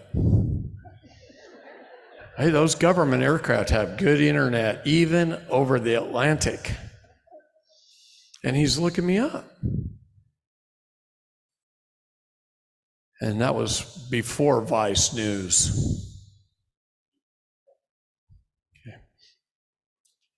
Some of you know what that means. Okay. Vice News, they put you in a vice, try and don't let you talk about it, don't let you tell your side of the story. They just write bad things about you and throw it out there to millions of people. And anyway. So anyway, he goes, "You're the guy the Bar Association wants to shut down." And I go, "Who, me? What did I do to them?" They used to put a motto. See, I know my enemy. I learned my enemy, so I subscribed to the Bar Journal, and I had for about a decade. And they used to put a little motto in the bottom of the bar journal, a little line in there on a few pages that says what their motto is. Do you know what the Bar Association's motto is? It used to say, "No fact or truth shall be tried in court." And another one of them pipes up and he goes, "They're going to get you with syllogism." I had never heard that word in more than 50 years of life, syllogism, and I'd read a lot. I'd never heard that word before. And the others, you should have seen their heads. They looked at him like they were going to kill him for telling me that. Well, he gave away a secret. And I was smart enough to recognize that's what he did by their reaction. So I decided I got a few more hours on this flight. And they got good internet. I'm going to look up the word syllogism. This is important. This is how they get you. So I'm going to read it to you. Syllogism, S-Y-L-L-O-G, ism, I-S-M. It's a noun. I'm going to read it to you right out of the dictionary. An instance of a form of reasoning in which a conclusion is drawn, whether it's valid or not, from two given or assumed propositions or premises, each of which shares a conclusion. No, each of which shows the conclusion and shares a common or middle term not present in the conclusion. I skipped a line. I don't know why I did that. What the hell did I just say? This is a definition. An instance of a form of reasoning in which a conclusion is drawn, whether it's valid or not, from two given or assumed propositions or premises, each of which shares a term with the conclusion and shares a common or middle term not present in the conclusion. What the hell did I just say? Literally, I'm looking it up on my phone, and I had to read it 9 times. And I still didn't know. And I'm a pretty smart guy. I'd read a lot. I'd done a lot of things. Been in lots of courtrooms, helped lots of people, did all kinds of things by then. And I could not decipher in my brain what the hell that meant. So now I get back on the computer and I start doing Google searches, examples of syllogism.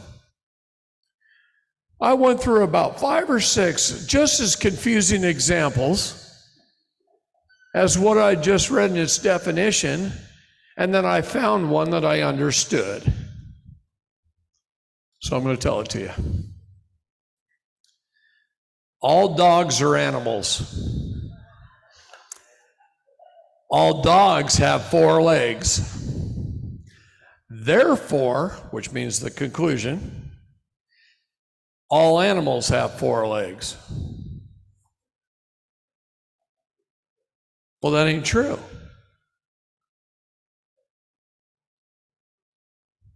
That ain't true. So I said, all right, how's the court's going to twist shit to come up with crap that ain't true? No fact or truth shall be tried in court. Well, how the hell am I going to beat them now if they're coming after me? He told me they were going to shut me down with syllogism. So I had to find a whole new way to operate and beat them. Okay, if nothing else, this is like a comedy act right here, okay? Let me finish. It is deductive reasoning as distinct from induction. What the hell does that mean? Deductive reasoning as distinct from induction. This school of epistemology is highly advanced in syllogism and logical reasoning. Okay, right about there, I about busted a gut and rolled around on the floor. Logical? What is logical about anything I just read in the last 10 minutes? But what this did by looking this up, I thought to myself, well, I'm smart enough to know I got to go to canon law for this. So I started doing searches in canon law, and I came up with the 12 presumptions of court, canon law 3228. 3228. It says a Roman court. Did you know all of our civil courts are based on Roman law? Roman courts?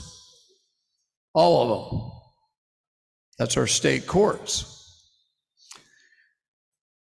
A Roman court does not operate according to any true rule of law. Oh, that hurt like somebody stuck a knife in me. All this time I've been in courtrooms trying to argue facts, and I've actually been a pretty good winner up to that point. And they don't operate according to the rule of law. Therefore, if presumptions presented by the private bar guild are not rebutted, they become fact and are therefore said to stand true or as truth in commerce. An unrebutted affidavit, it becomes truth in commerce. It's a maximum law. An unrebutted affidavit becomes truth in commerce. When we send our affidavits of repudiation to the Secretary of State and tell them why we don't want to be a member of that criminal organization, so we're jumping off the citizenship and declaring our status under Title 8, Section 1101A21 as a state national, those affidavits go unrebutted. Want me to say it again for you? Title 8, Section 1101A21. 23 also applies. And when we do that, we declare our status. We give them 21 days, 3 weeks to answer an affidavit. We're not in banking law, we're in affidavit law. Okay? 3 weeks. That's why lawyers post legal notices in the newspaper for 21 days. They do it under the pains and penalties of perjury as an affidavit. Okay? And we don't get a response back, then we have the opportunity, if we put our truth and facts down in an affidavit and a remedy is subverted from us and they don't answer, then we're allowed to endow it with credibility and put it on the public notice and record it. And when we record it, well, we can notice a judgment with it. And now we have a judgment against them recorded on the public notice that they did not respond to, and therefore we have created our remedy and have changed our status. And as soon as that cures on the record for 21 more days, well, then we can go get our passports and force the issue, because government has 180 days in which to change their records, and they do it on E-Verify, which is the Department of Homeland Security's. They do it in LexisNexis, and they do it in the NCIC. They're supposed to put every affidavit that goes in the State Department, somebody is supposed to get that affidavit and change all 3 databases to reflect your status. And they got 180 days to do that, and they've already passed their time and it's already been judgmented because they didn't answer and rebut. And it's already recorded, it's already on the public notice. Now we just take it down and go get our passport, which is our identification that proves our status. That's right. Right here, just force them into putting it in the computer system. That's what it did, early.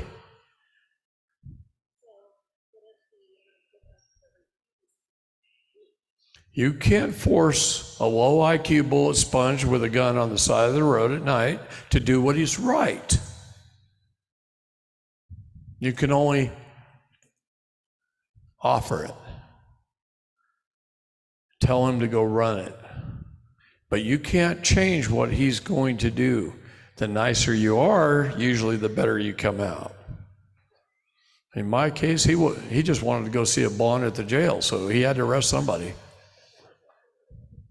Literally.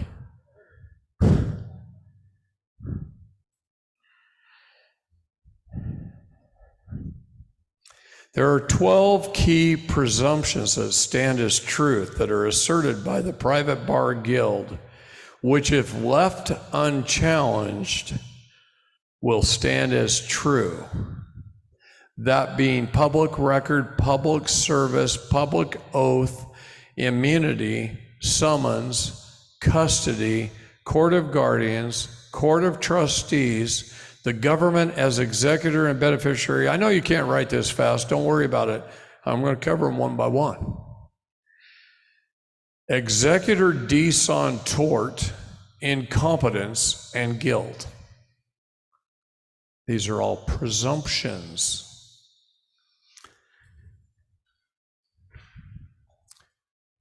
When I first got started, my kids were taken.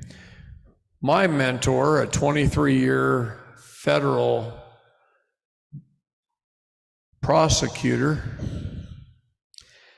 he told me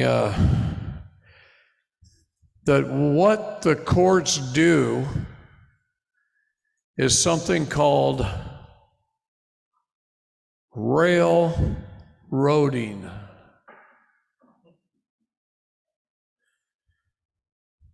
And I said, they're in the railroad business? What do you mean railroading?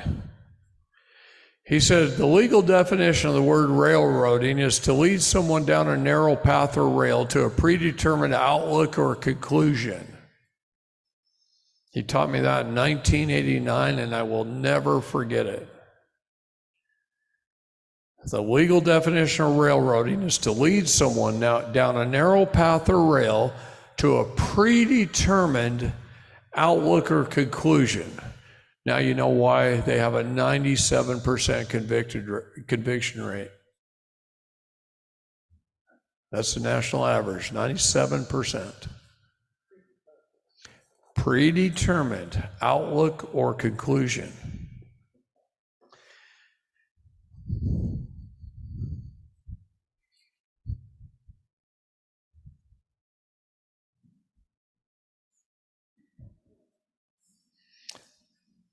They lead you down a narrow path or rail. The path is presumption.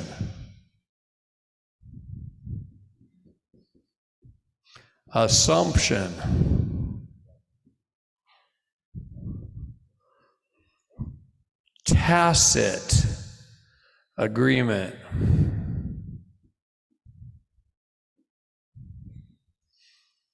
And hearsay.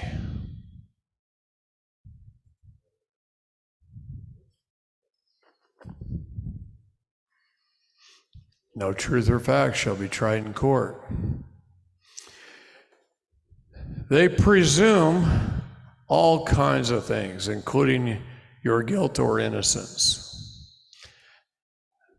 They make all kinds of assumptions. They get your tacit agreement or your consent to your status, your standing, your jurisdiction, and a million other things. I like to normally spell it like this. Tack it. Because they tack that consent right to your butt. Be nice. I used to say ass. They tack it to your ass agreement. That means you give your consent, your voluntary consent, to be ruled over. How did you do that? A million ways. General appearance. You appear generally and not specially. When you appear specially, you reserve all your God-given rights. Okay? You appear generally, not specially. How else do they do it? You open the door for a police officer. You talk to them. You let them in the house. You step out on the porch, close the door behind you. That's a tacit agreement that you're going to speak to them, and they know they can get a confession out of you. They put you in the back seat of the car. You know why they always put you in the back seat of the car and haul you downtown? Because they know most people will convict themselves on the ride to the car, and they're recording the whole thing, and your mouth runs. Most people incriminate themselves. If that didn't work, they put you in a little room, and that little room has cameras and microphones, and they'll make you sit there. And they'll come in, hey, you want something to drink? Keep you there for a long time sometimes, because they'll know you talk to yourself. And if that ain't enough, then they'll send somebody in there to talk to you, and by the end of the night, you've convicted yourself. You have the right to remain silent. Shut up. I got a friend that was just walking down the sidewalk.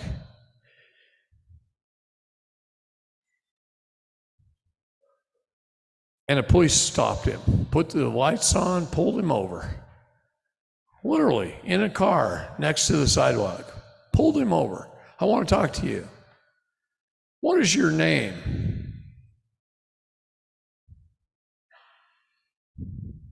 He goes, I don't answer questions. And I retain my Fifth Amendment right not to speak. And he shut up. And that pissed the cop off. Just that. Didn't take much. There was no threat. There was no nothing. He said it nicely. But these guys are used to getting answers. They ask the questions, you answer. They'll tell you that, right? I ask the questions, you answer. That's right. No, you work for me. Okay? I'll ask the questions, you answer. And we can play this game all day. But no, so my friend shut up. The guy didn't like it. He put him in handcuffs, set him on the ground for about 10 minutes. Kept trying to question him. He goes,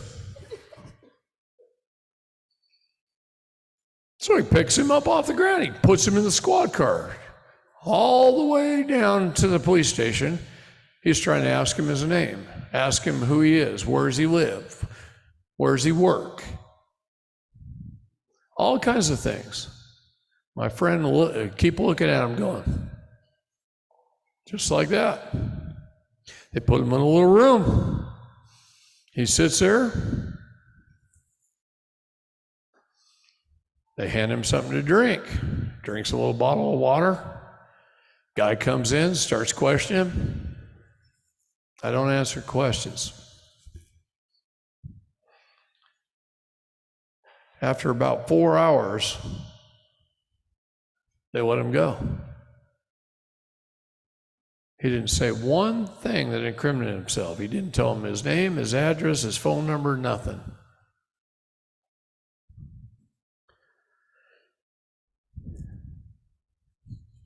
Sometimes it's smart, if you're just going for a walk, don't take your wallet with you. Because they'll take your wallet and take your ID and ID you and charge you. And I'll tell you what, Minnesota, there's something wrong with that state.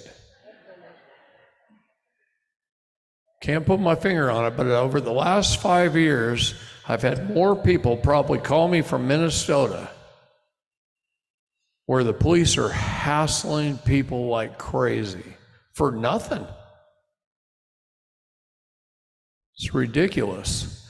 In our county, people joke around in the restaurants about, they'll say, how long you lived here? in this county.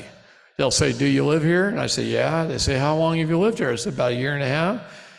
Oh, he says, just wait. He says, come on vacation, leave on probation. That's their motto in this county. Yeah. Come for a visit, leave a felon. I was talking to 3 guys at random in a restaurant, and they were joking with me like that. And they came up with about 5 or 6 puns about the county doing that. When I went to pick up my car from the impound lot, the guy that owns the towing company said he's been arrested 6 times in his life. Right there, he was born, raised there. Been arrested 6 times for nothing. He says, I didn't do anything wrong. Nothing. And they've arrested him. That kind of shit's going to stop in that county. I guarantee it.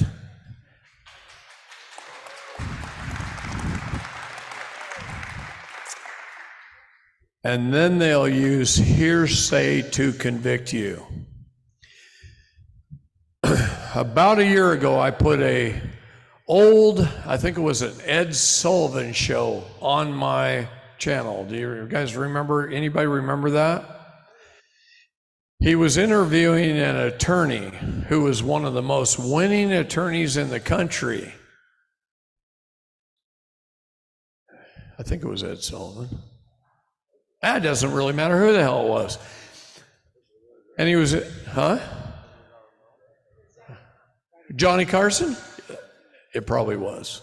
You're probably right. It doesn't really matter. The point is this. He's interviewing this attorney. How do you win so many cases? How do you win so many cases? And he says, because everything is hearsay. Everything? What do you mean? He says, well, what is your name? And he says, Johnny Carson. Hearsay. Did you create that? Well, no, it's on my birth certificate. Did you write that? No. Did you register that yourself? No. Your mother did? He goes, I bet she didn't.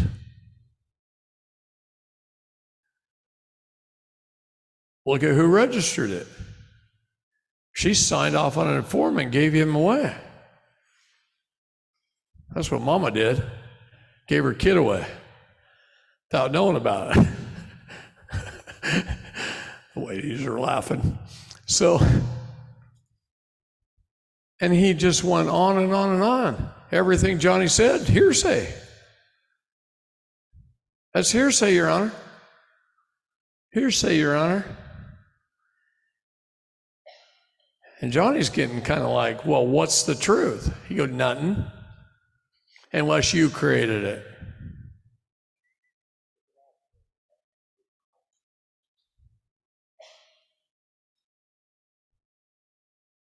I had another friend that went into a courtroom, and he had a pretty bad situation he was facing. There wasn't any victim to this crime, but as far as statutory law goes, it was pretty bad, and he could have went to jail for 5 or 6 years.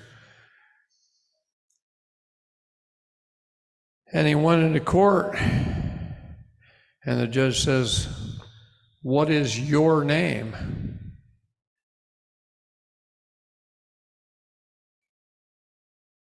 And he sits there, says nothing. The judge says, who are you?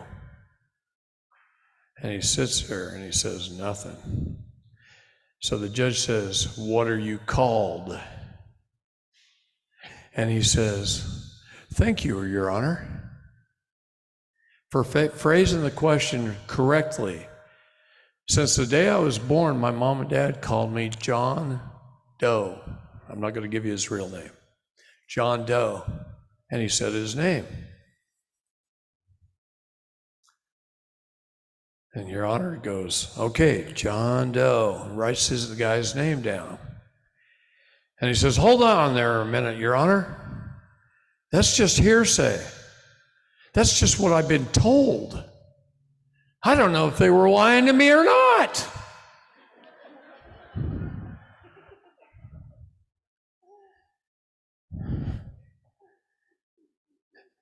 And believe it or not, they dismissed the case. They had no one to charge. There's a maximum law that states you must know the name of a thing to sue a thing.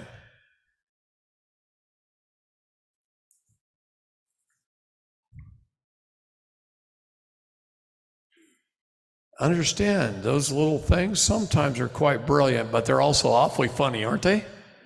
They're fun. I've enjoyed you guys. How much time we got? 1 hour. Oh, cool.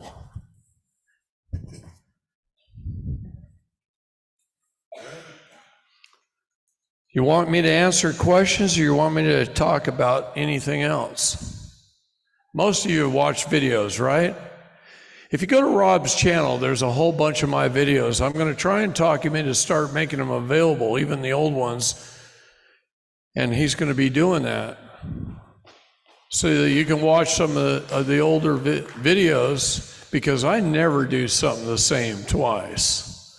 It just ain't in me. For me, it would be the most boring thing on earth.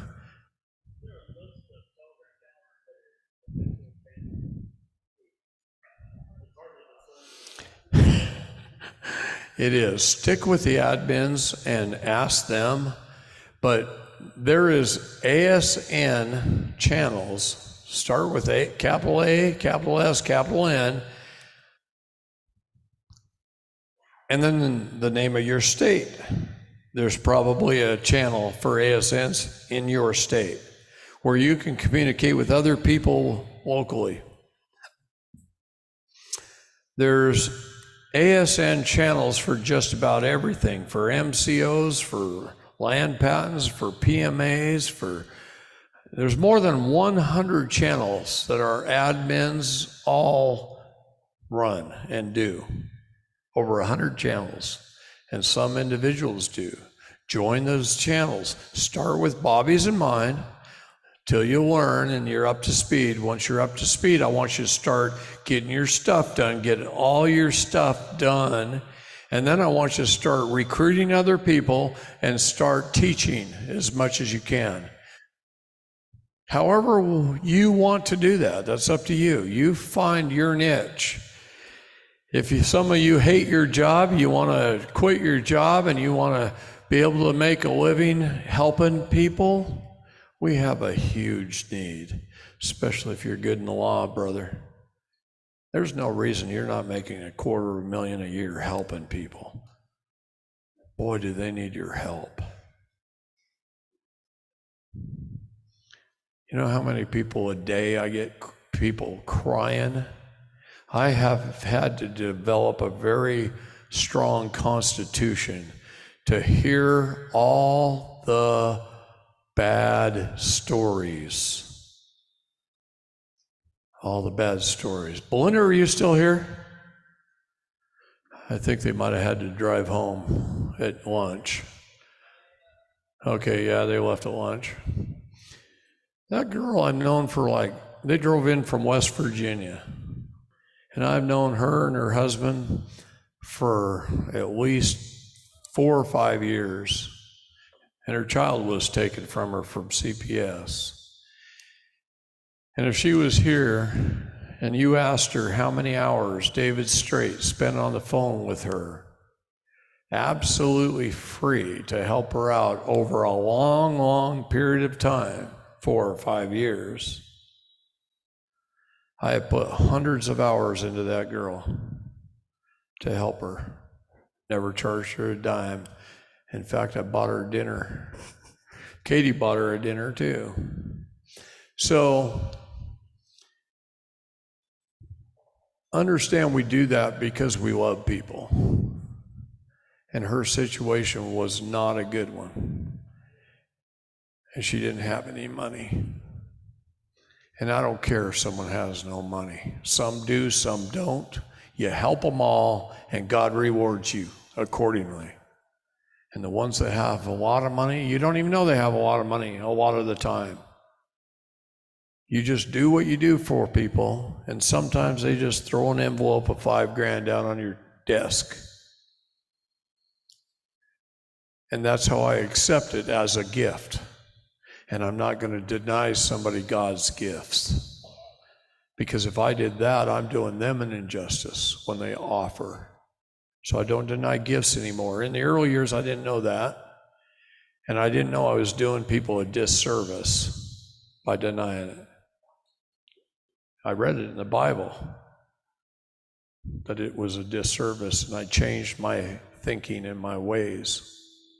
Let them give what they want to give, and then use that money if you have extra to help others. Okay? That's what you do.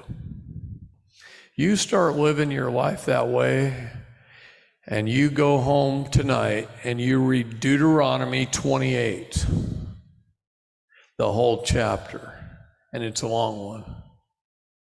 That's your assignment when you leave my class. Read Deuteronomy 28, and if you just do this one thing that it tells you in Deuteronomy 28, I'm not going to tell you what it is, you'll be blessed in everything you do. And if you don't do this one thing, you will be cursed in everything you do. And I can remember when I was not blessed in my life. And when I read Deuteronomy 28, I changed to doing that one thing. And it changed my life. And I feel like I'm pretty blessed in everything I do now.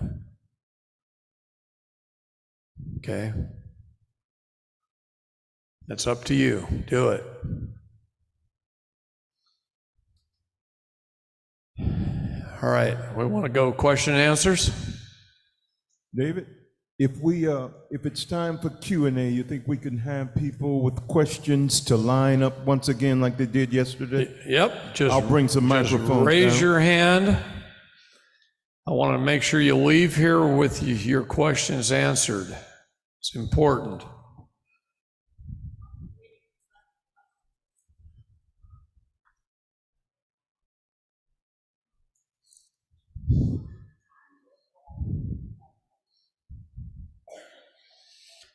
That taco shirt's hilarious, by the way.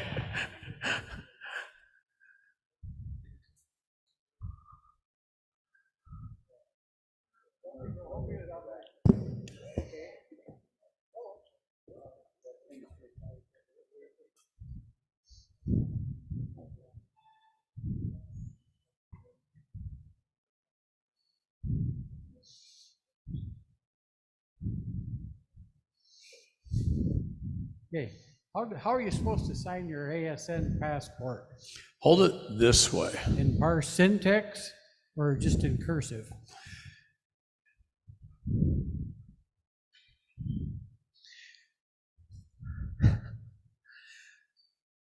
Did everybody hear what he said? I didn't think so. You almost got to eat those kind of mics, man. No, it's all right. I can repeat it. He asked me how you signed your passport, Parsi syntax or just your signature. Honestly, I'll tell you like this. Parsi syntax grammar is a perfect language. It puts math to English. It's really good. It follows the styles manuals and everything else, and it's fine. But it's like a foreign language to most.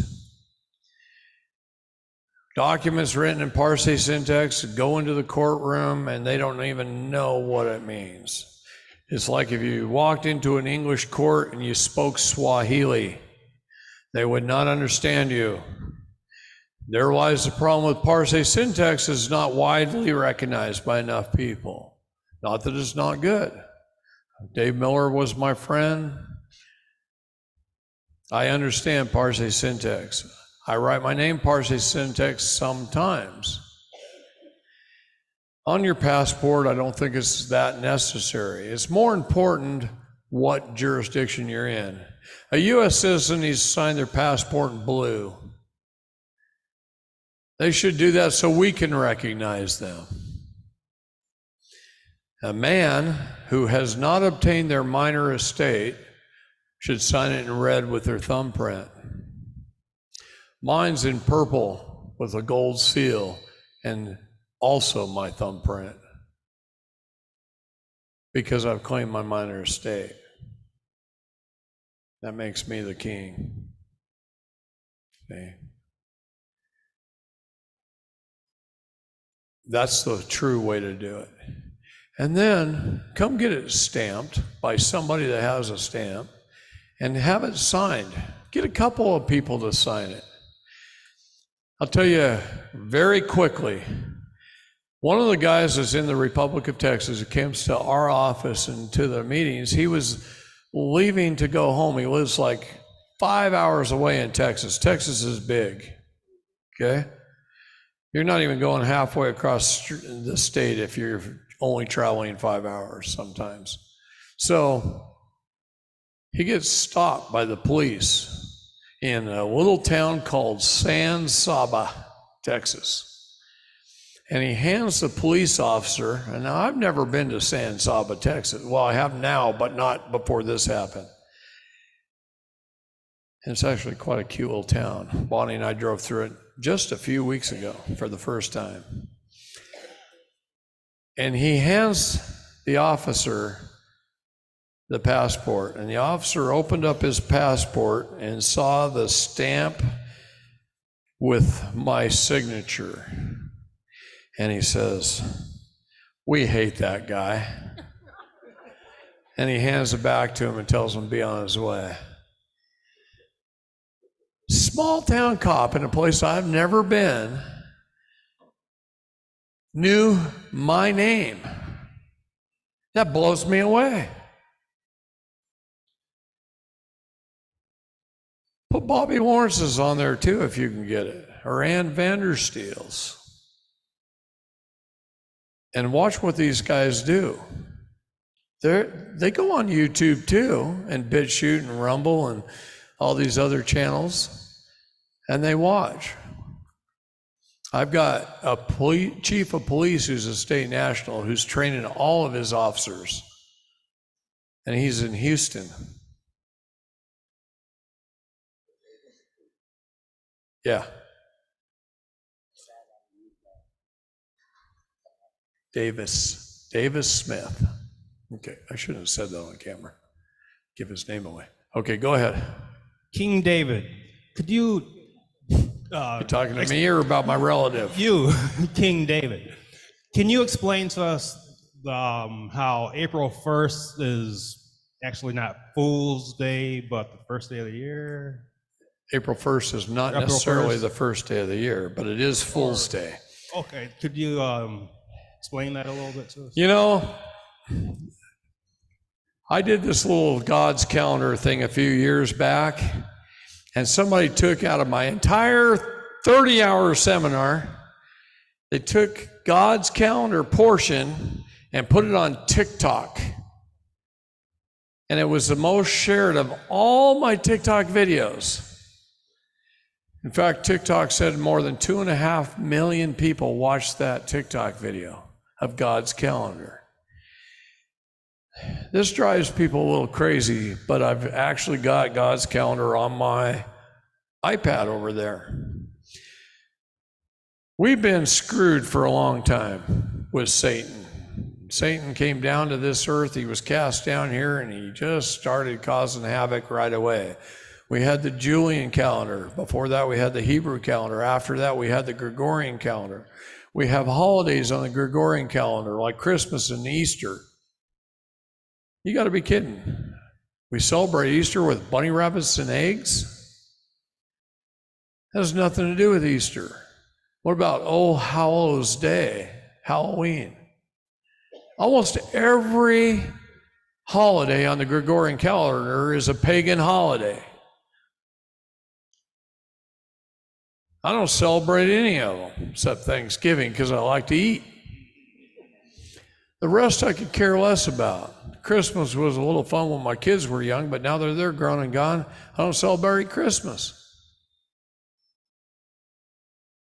That's not even when Christ was born. He wasn't born in December.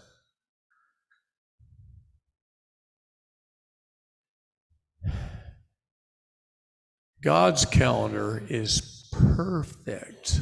It's 13 months of 28 days with 1 day out of time. And in the Bible, it talks about 1 month at the end of March that is a 1-day month. And there's another month right in between June and July that's missing. And the first of this year, the 6,000th year since Adam on God's calendar, was April 6th this year. April 5th was the 1 day. It's 1 day out of time. You know what 1 day out of time means? It's 24 hours plus 1/4 of 1 day. The day out of time. That way there's never a leap year. Ever. A leap year every 4 years. It's really important to know how this works. Babies are born in the spring. The start of the year is the spring. The 1 month day out of time is the day we're supposed to celebrate winter being over, the last year being done, and the next year starting. And it's supposed to be a day that's split in half, and you fast for half the day and feast, and then feast. And your fast is to prepare yourself for the upcoming year, and your feast is to celebrate the year that left. And then April has 28 days. So if the first falls on a Monday, it's always going to fall on a Monday. A woman's cycle is 28 days. In nature, 28 is huge. The moon revolves on a 28-day cycle. And he created all the heavens and the earth and the moon and the sun. And he created it on a 28-day cycle. A true rose has 28 petals. An owl has 28 feathers down its wing. On and on and on and on throughout nature, God's calendar reveals itself. Okay? Okay. Can you hear me? Okay. Getting back to the IRS, when one dissolves their contract with the IRS, does the state income tax fall away? Most states' income tax is based off your federal return. Ta-da!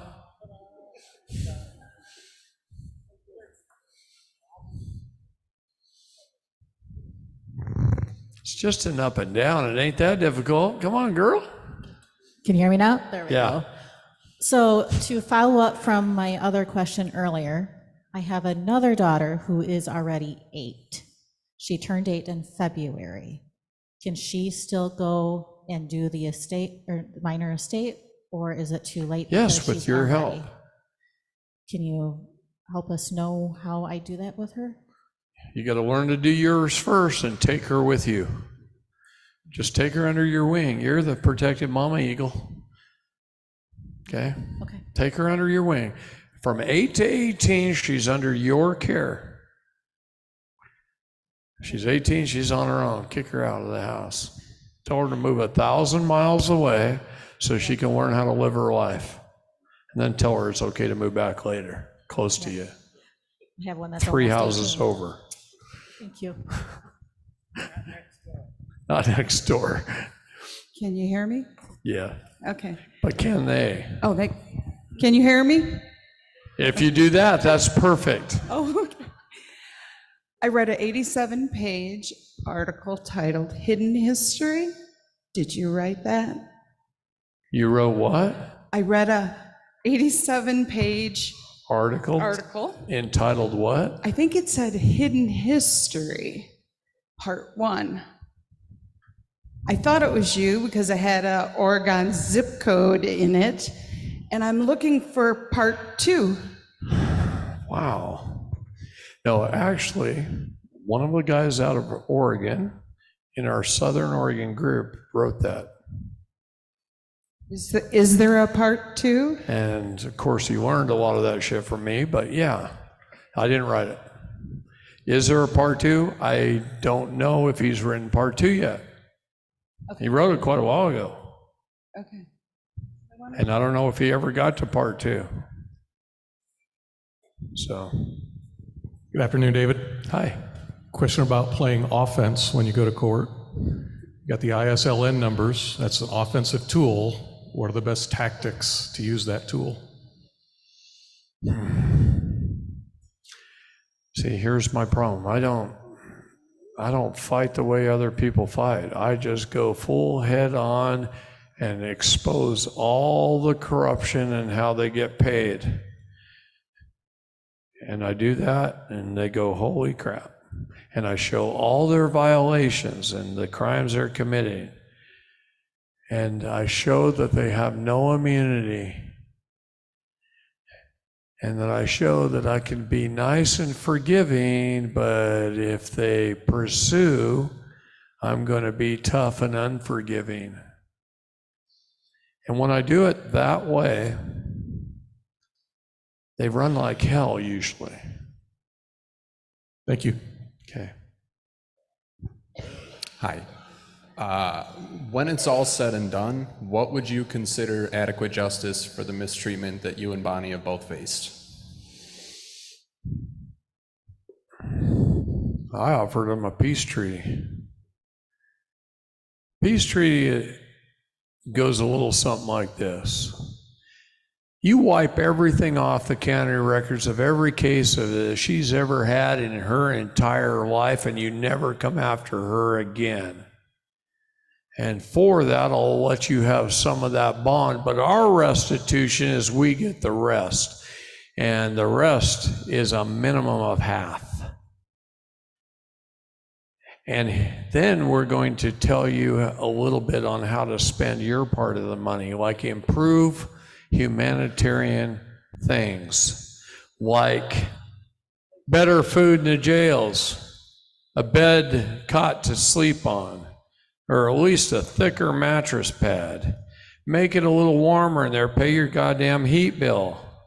It's 60 in there.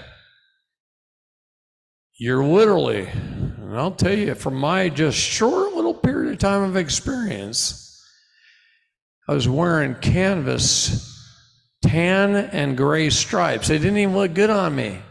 Felt like I was in sailcloth. And it's 60. It's cold in there. And the third or fourth, I think it was the fourth guy that came in, was an elderly man in a wheelchair with leukemia. So I put my blanket, he had his blanket around him like this, sitting in a wheelchair, freezing. He was thin. He had no meat on his bones. He was shivering. I could watch him. I put my blanket around him too. I can take the cold. He can't. Bonnie's father died in that same jail. He actually died in the hospital because they had to take him to the hospital for a traffic-related offense. He had pneumonia. He was on his way to the doctors. He was having a hard time breathing and coughing, and his car was doing this, and a police officer pulls him over, stops him, thinks he's drunk. Arrests him. Same county. He was a business owner. He owned the waste hauling business in that county. All the garbage trucks. And they put him in jail, and he was 68 years old. And he was sick with pneumonia. And he asked for another blanket, and they denied him. And he got sicker and sicker and sicker. And he kept complaining and complaining and complaining, asking for another blanket, asking for Tylenol, asking for an Advil, something. And they didn't help him until he couldn't breathe, and they take him to the hospital in shackles and chains, his prison suit. And he died that night in the hospital. Her own father, and she's in the same jail.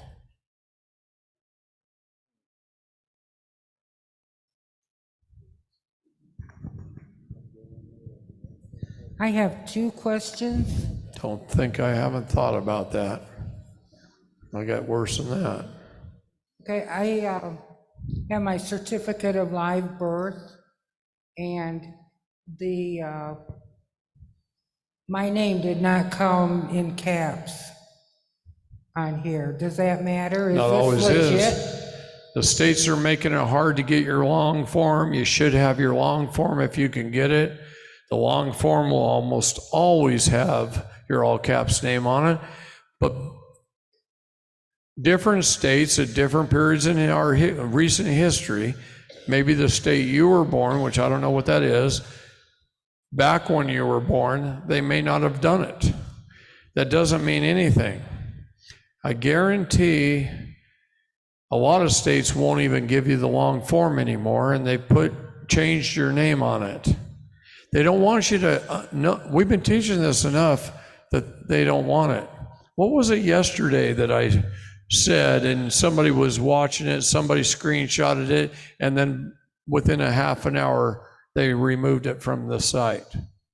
Just because I said it yesterday. Well, I was up here.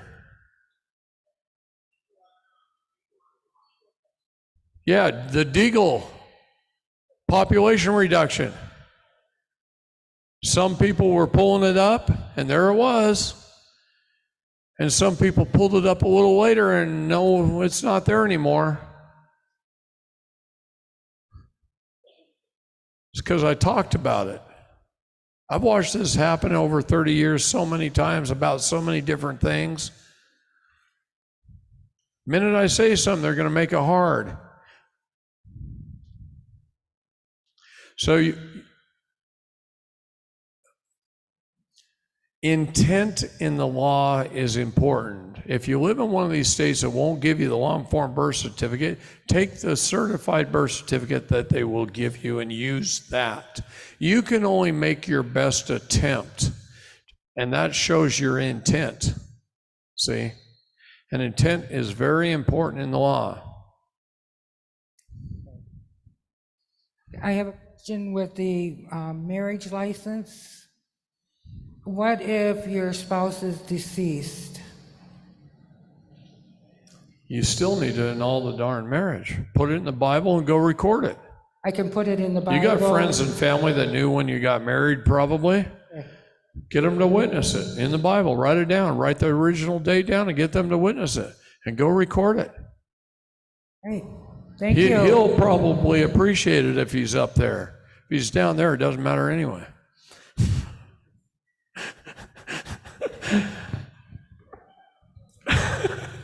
Gotcha, huh? David, I've got a tax question. I have a corporation, I have an LLC, and then we had not paid our taxes, our personal taxes. So I had my accountant do my LLC taxes, and I have a commercial loan, and my banker sent me an email, said, I need your tax returns. So I sent him the corporate tax returns. And now he's saying, I need your personal tax returns. But I don't have personal tax returns now. This is the first year that I have not filed my personal tax. Just tell him I didn't have to file this year. I was exempt. You can't provide what you don't have, right? That's right. Okay, I do have one other question, and it has to do with the minor estate. And you had mentioned the other day that there's about 20 or 48 some hours of training before we can go get our minor estate. Well, yeah, if you want to make sure that you're not going to have a problem getting it and you know the language. Can Can you talk a little bit about what we should be studying to prepare for that? Everything I said here and the 20 maxims of equity, that'll help teach you a little of the language difference, okay? And we're gonna teach some of that, but it has to be taught in private. We can't have these cameras and put it on the internet. Nobody will be able to use their phones and record. Nobody will be able to take video. It's got to be done in private. If you do this in private under a non-disclosure and you start putting it in the public, they can recall it all. And you think you got a tax problem. Wait until that happens. Very good, thanks. Yes, that's right.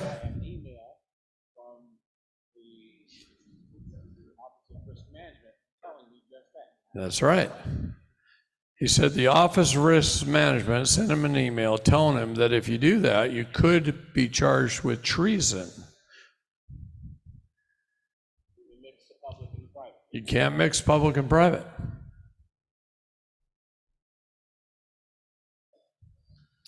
David, first off, it has been a true honor to have you here in our hangar. Yeah, I love this hangar.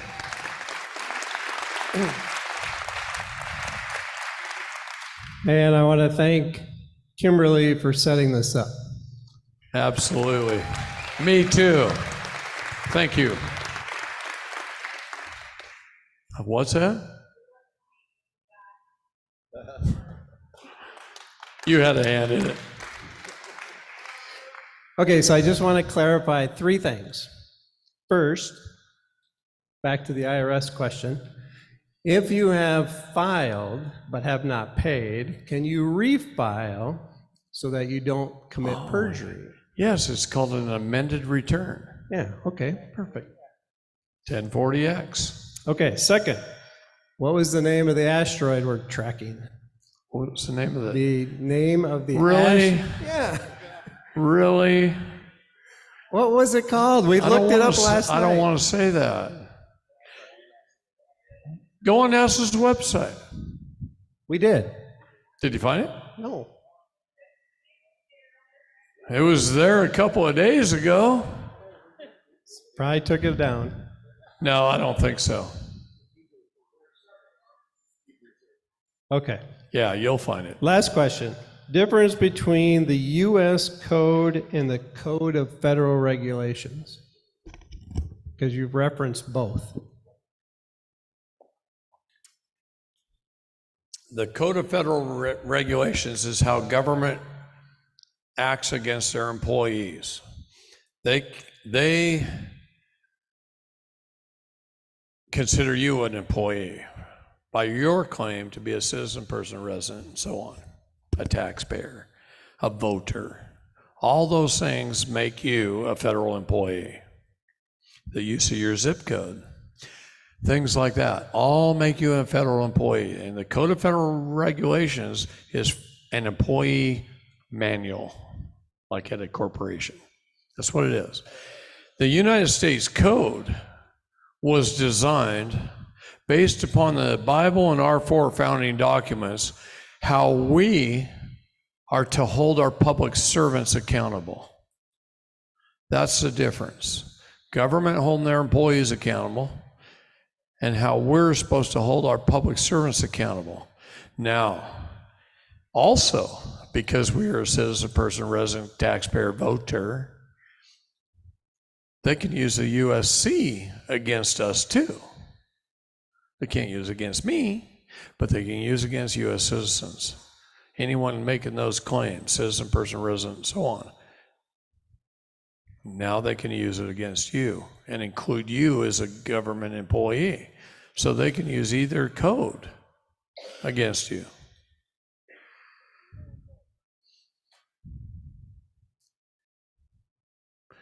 Did it go dead? Hey, Rob? Mike just went dead.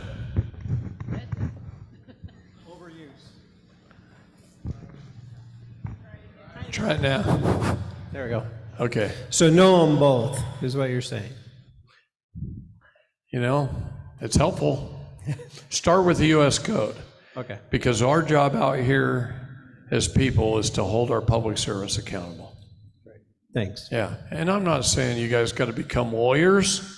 A lawyer is a law sayer. I'm like a lawyer. I'm a law sayer, but I'm not a bar licensed.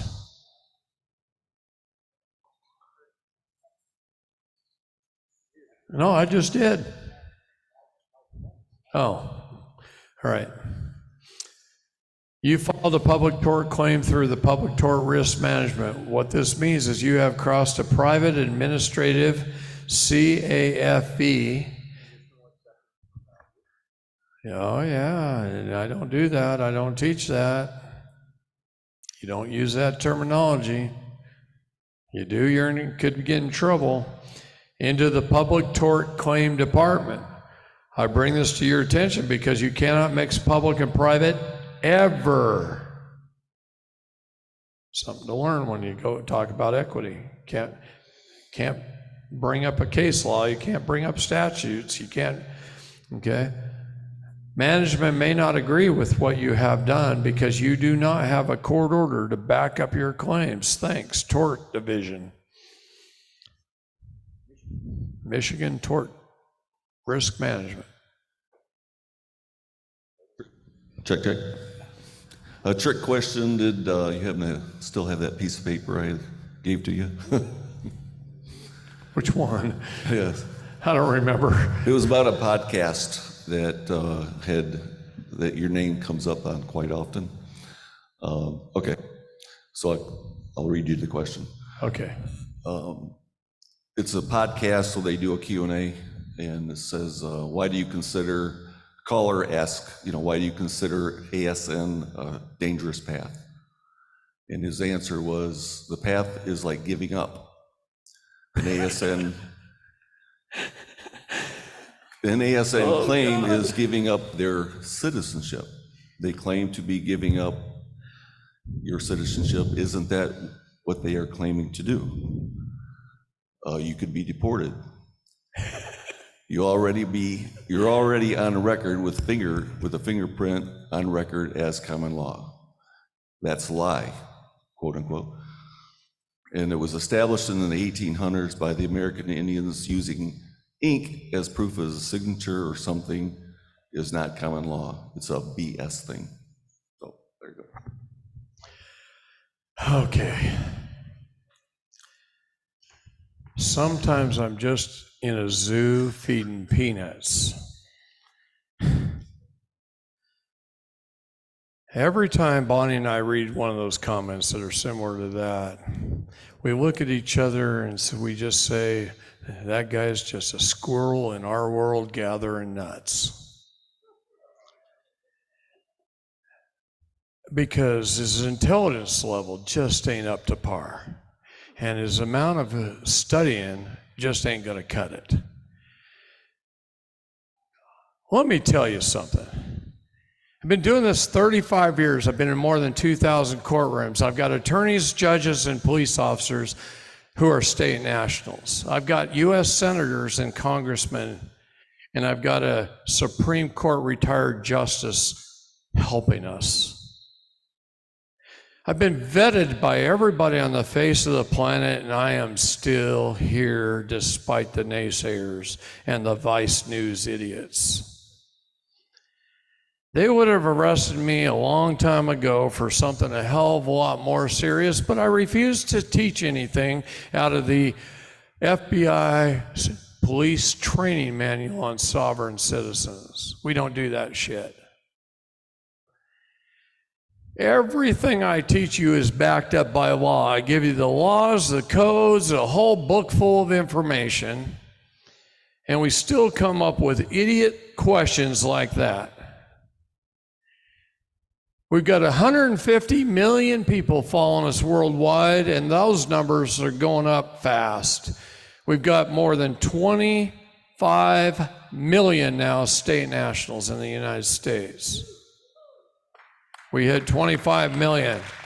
And that's because they can't count fast enough, because they've already told us over 500,000 a week are getting their passports.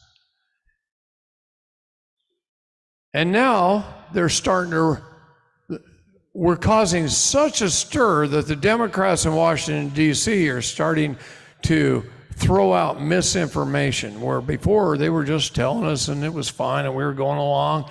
And those numbers even blow me away, to be honest with you. I have worked so hard for so long. It's almost hard for me to believe that it's caught on like that, except for the fact that when I go to a restaurant in a state that I don't get to very often, and I get recognized when I walk in by name, then people know this is happening out there and stuff is going on. And when I get recognized in almost every airport I go in, a guy walked up to Katie in DFW and says, "Is that David Straight, David Lester Straight, that you're with?" I'm telling you, whether they believe us or not, I don't care. Everybody's got the right of self-determination. I don't care about their political status. I don't care if they were a Democrat last week. The fact of the matter is people are starting to know. Just like with a police officer that stopped a guy in a city I've never been in and said, "We hate that guy." That means he's seen more than one or two passports with my signature on it in a small town up in the hill country of Texas.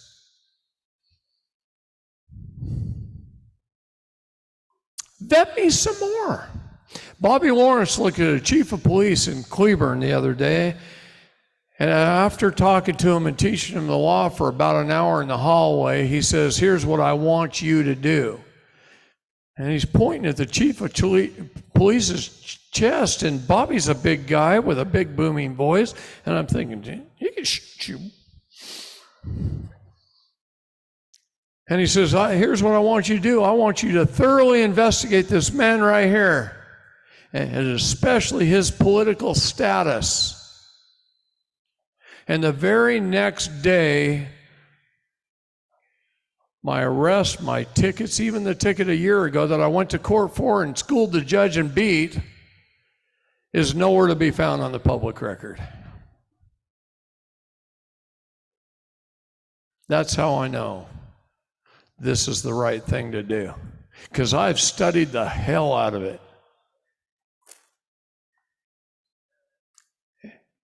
And when they can combat that, great, but they can't.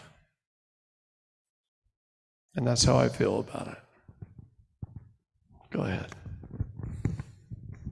Two questions. First, monies that have been distributed from an IRA, your 401ks and that, are they considered income under the tax code? The interest earned, the growth is, yes, most of the time. But here's the problem. Take your 401k, the whole damn thing, and roll it into a precious metal program like 7K metals. I don't care if you do it with 7K or if you do it with somebody else. Now, I like 7K better than most of the other companies out there, but there's gold companies out there that are reputable. There's 7K that's reputable. Take and roll it over into precious metals and you can use the Sound Money wallet and the new credit card that they're coming out with, and you'll be able to access your 401k with a piece of plastic in your pocket with no tax, because silver and gold aren't taxable because they're real money. You know, thank you very much. Is that the only question you have? No. Shit. You mentioned a lot about trust. What type of trust? Irrevocable trust? Okay, a lot of that shit attorneys make up. I use a God trust for my family, okay? I have a Cesta QV trust, and I have a God trust, and that's all the trusts I need. Okay, I'm going to cover one thing real quick. Hold your thought, okay?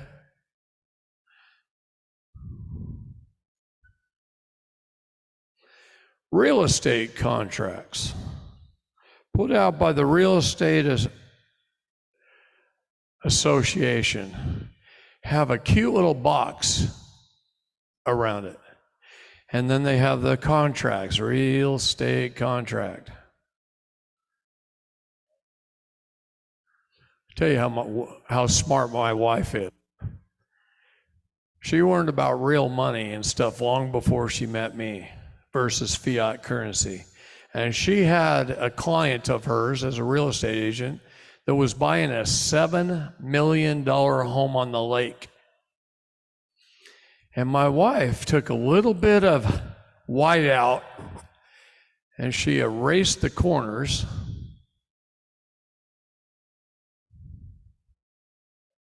She made a photocopy of it and then she filled it out. And she added silver in the deal. And she wrote the contract, her buyer's contract, got it accepted by the seller for the silver, because the guy wanted all the furniture in the house too. Everything but their personal items. And that way, that's a good idea, because then the guy has plenty of money to go buy new furniture and he doesn't have to move as much. And then when your house is that big, that's a lot of semi-loads of stuff to move that you don't want to move. And it's usually quality furniture, so it's really heavy. She about broke my back buying one piece one day. Mine and two other guys. Yeah, the three of us didn't think we could get that in the back of the truck. Big chunk of furniture, my gosh. Anyway, she likes to do that stuff. Estate sales is her hobby. Anyway, she does this, puts some silver in the deal, gets it signed by both the buyer and the seller and submits it to escrow, and it's going to close within 30 days. It's a cash deal. Close within 30 days. The seller's bank wanted her to take the silver out of the deal. The county called her, wanted her to take the silver out of the deal. The escrow company called and wanted her to take the silver out of the deal. And she said, no, both the buyer and the seller have already agreed, and you can't interfere in the obligation of contracts. Close the deal. This is after the buyer took the money down to escrow, dropped it off.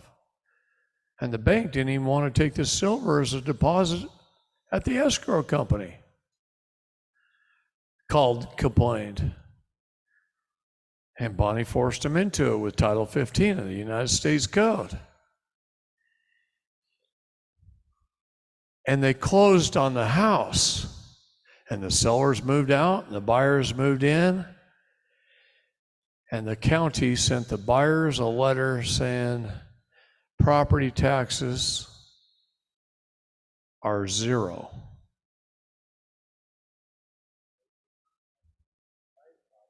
We allodial titled it right off the bat. Did it with a warranty deed and got it done right off the bat. And because there was a little silver in the transaction, no taxes could be charged on a $7 million house. You know how much the county lost? About $100,000 a year. One transaction. Brilliance. That's why I married her. Big, blonde, beautiful brain.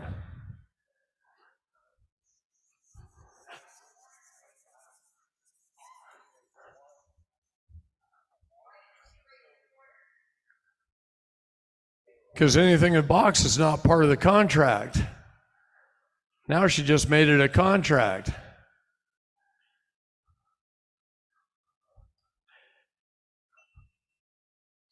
That's why attorneys write forms with lines and boxes all over it.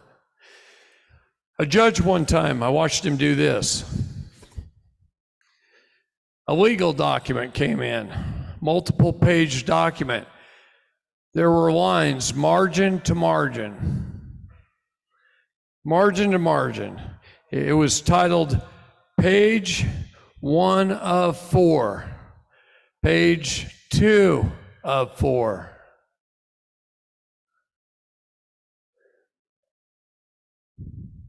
I watched the judge take a pen and go like this.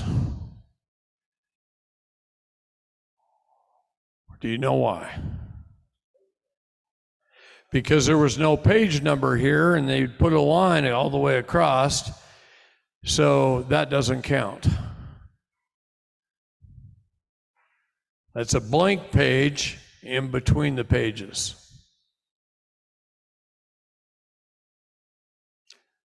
English styles matter. English styles matter.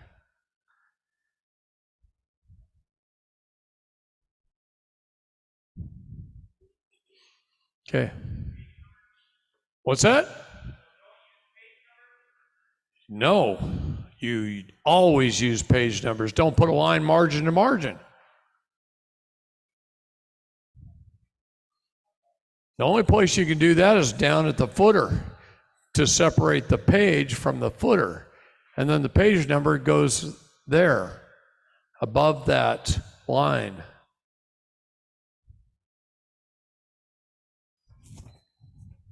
Go ahead. I just have one question. When I started this process, I found out maybe 2 months ago that I actually can file for dual citizenship because my grandfather's from Italy. He never naturalized here in the United States. So I'm obviously want to naturalize, be a U.S. national in the United States here, but can I do that in Italy as well? It's a United Nations nation. I actually tried to say something, my voice didn't come out. Anyway, that was weird. It's a United Nations nation. So I can. It doesn't matter. Do you understand that everything I'm teaching, everything, applies in other countries? We are the military arm of the world. We are the pillar, the Washington Monument, the obelisk, the military arm of the world. England is the banking arm. The Vatican owns all living souls and all dead ones. Not anymore, but they did. See, you've got to understand. You've got to understand how this world's set up, and it ain't how you think. That's why we're in 1775 under the UCMJ, under the Grand Army of the Republic, over its Commander-in-Chief, George Washington, who then became the President of the United States.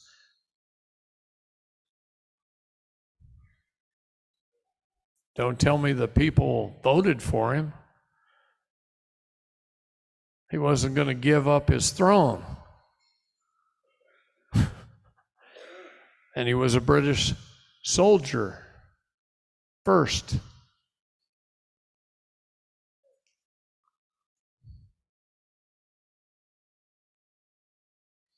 Okay.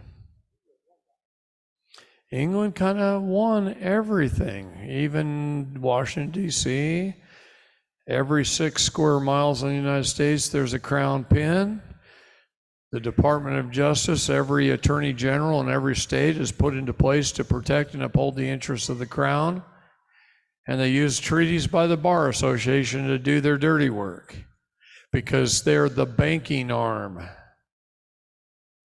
And the attorneys are the soldiers for the bankers. They do all the paperwork. And they fight with a pen as their bullets. A pen and a stamp as their bullets. All courts are banks, all courts are post offices. All Judges are bankers, all judges are postmasters. When you do a legal document, never leave the backside blank. I've watched judges take an entire document, turn it over, flip through it, and say, I don't see that here. So in the early days, I used to write, this page intentionally left blank, turn over. Thought if I left them some instruction, they'd figure it out. And then I quit doing that. I started putting scripture on the back page. Then I watched some of their reactions, and it was like holy water on a vampire.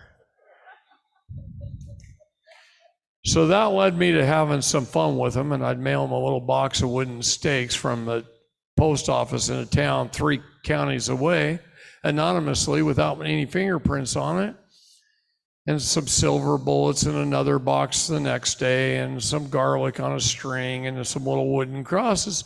And I'd just do that and send it to them, and then I'd go to court, and I'd say, Your Honor, did you get my bullet points? Let's put a stake in the heart of this matter today.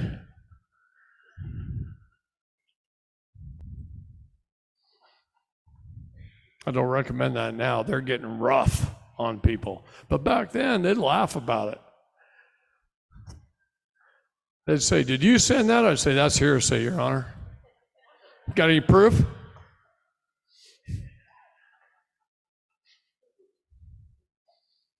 I used to be a little more of a smart ass back then.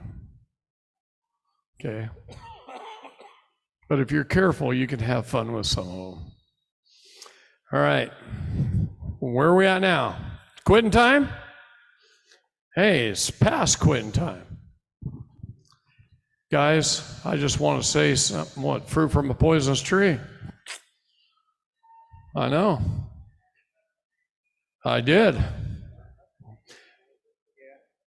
Mel sent that to me to review and asked me to write a preface.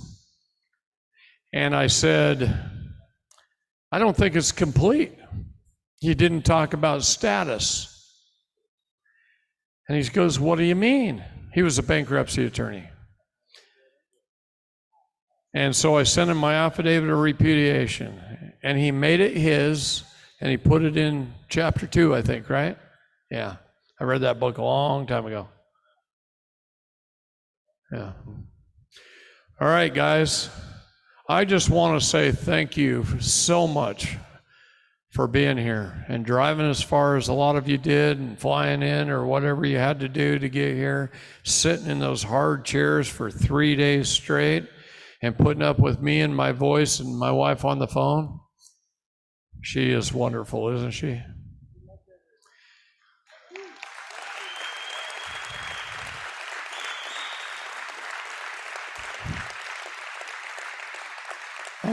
I want to say thank you to all the vendors and Rob and Neil for the sound and putting it on, and our hosts for this beautiful aircraft hangar, and I might put that in my pocket, take it home with me. But no, I'm kidding. But I just want to thank you all so much. I love you. And now we get to do the drawing. The drawing. So, could all my vendor pals come up front with me?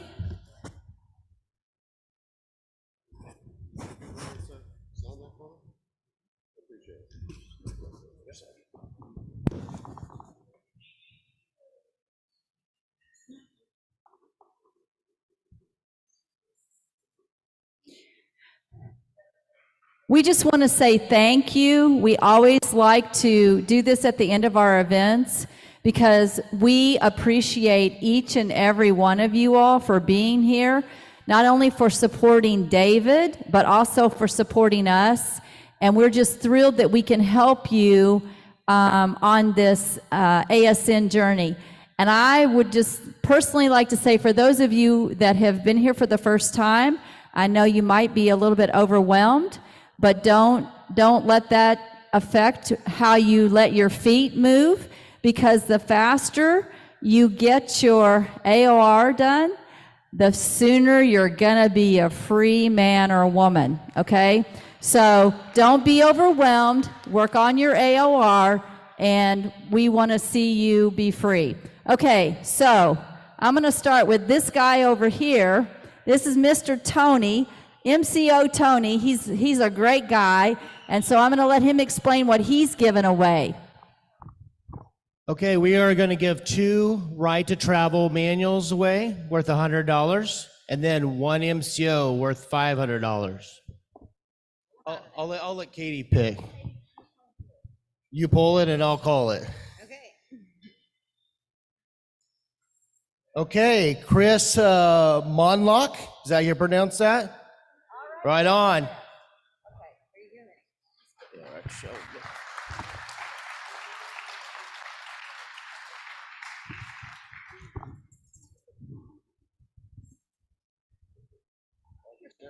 Make sure you read it, okay? Thank you. Appreciate it. Yeah. One other one, Katie.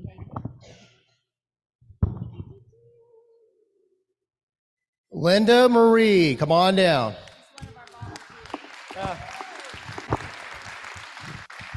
There you are, dear. Thank you.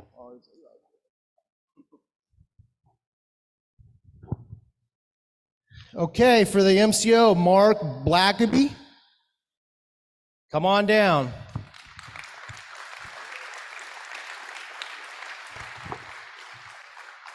Just come see me at the booth and we'll take care of you, okay? Thank you. Cool. Now, Katie's going to give away her stuff, and Tony's going to help her. Okay, I will give away 3 things. The first person can grab anything from the ASN clothing t-shirt table, whether it's a t-shirt or a flag. The second thing I'll give away is a Freedom Bundle. And the third thing I'll give away is a trademark. So this is for the t-shirt? Yeah. Okay, this is for ASN Clothing, Rachel Rogers. All right, Rachel.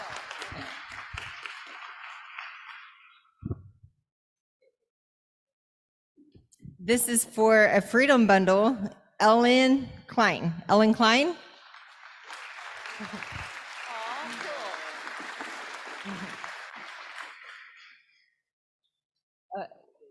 Oh, yeah, sorry. Okay, for a trademark, Bigini. Bigini? Yeah, there you go. Okay, awesome. Here is Gianna with State National University and David Straight's book. Hello, I'm out of books, but if you come see me, I will take your address. I'm going to give away 2 books. Who do we have, Tony? Paul Pendergrass. Come to the back table. Go ahead, Tony, you have the lucky hands. And Mary Purdy. All right. Okay, we're going to go right over here to Marcella. Okay, well, first we had a anonymous donor, so we're gonna raffle off a stack of silver. Looks like it's 7 ounces. So let's do that. Steve Robbins. That was donated by somebody in the class. Yep.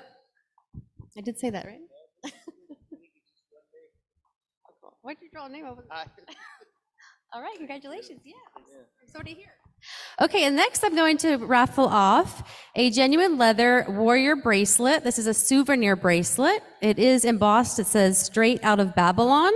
I've been wearing mine all day. They're very comfortable.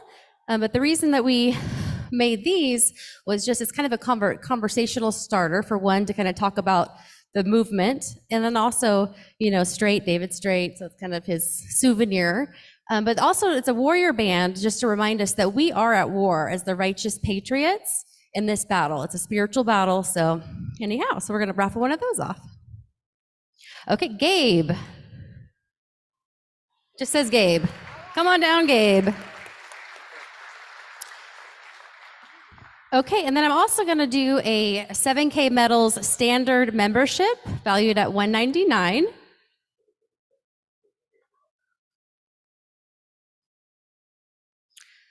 John Wright.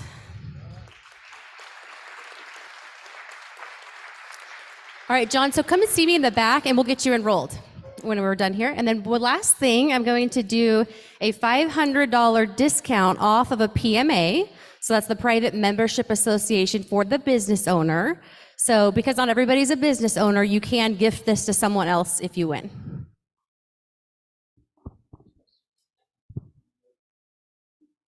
Donald Hudock. All right, thank you. And now it's David's turn. Okay. So what I have is one piece of land patented property, 9 square feet in Texas. Also a membership of the PMA that goes along with the future planned RV resort for a total value of priceless.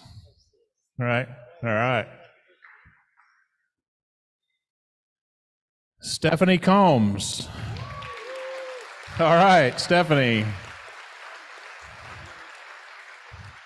Stephanie just purchased one today, so you can gift it to anyone you want or have a second. All right. Okay, and last but not least is Life Armor Labs, which is me and Spencer here. I'm going to be giving away some of our chocolate-covered coffee beans. These are really good for those of you that love coffee. So it's got our tech in it.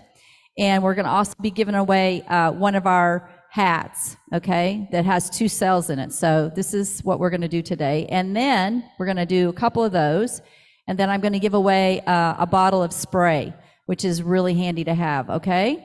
So I'll just pull this out of here. You hold that. Annie Hofty for all right. Okay, so that's that one. And then what else we got in here? So for another, Lori Boyd. Where are you, Lori? All right.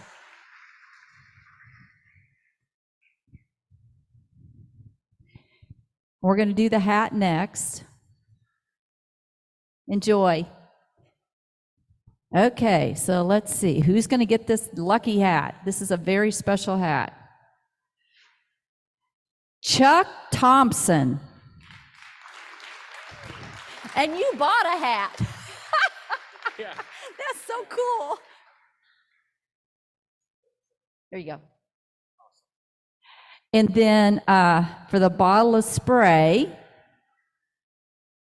it goes to John Nix. Where's John?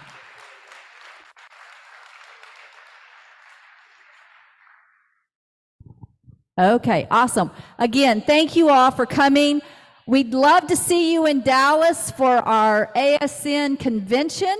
You can find out more information on statenational.us to come to the convention, but we'd love to see all of you all there.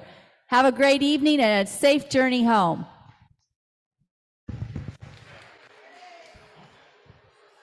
All right, ladies and gentlemen, if any of you gentlemen would like to stick around for a moment and help with the taking down of the tables, would be wonderful if you had a few minutes to spare. And on that note, if you do, we would ask that you would be very cautious of the tape and cords in the floor. And I will help start with that process. So we got any volunteers?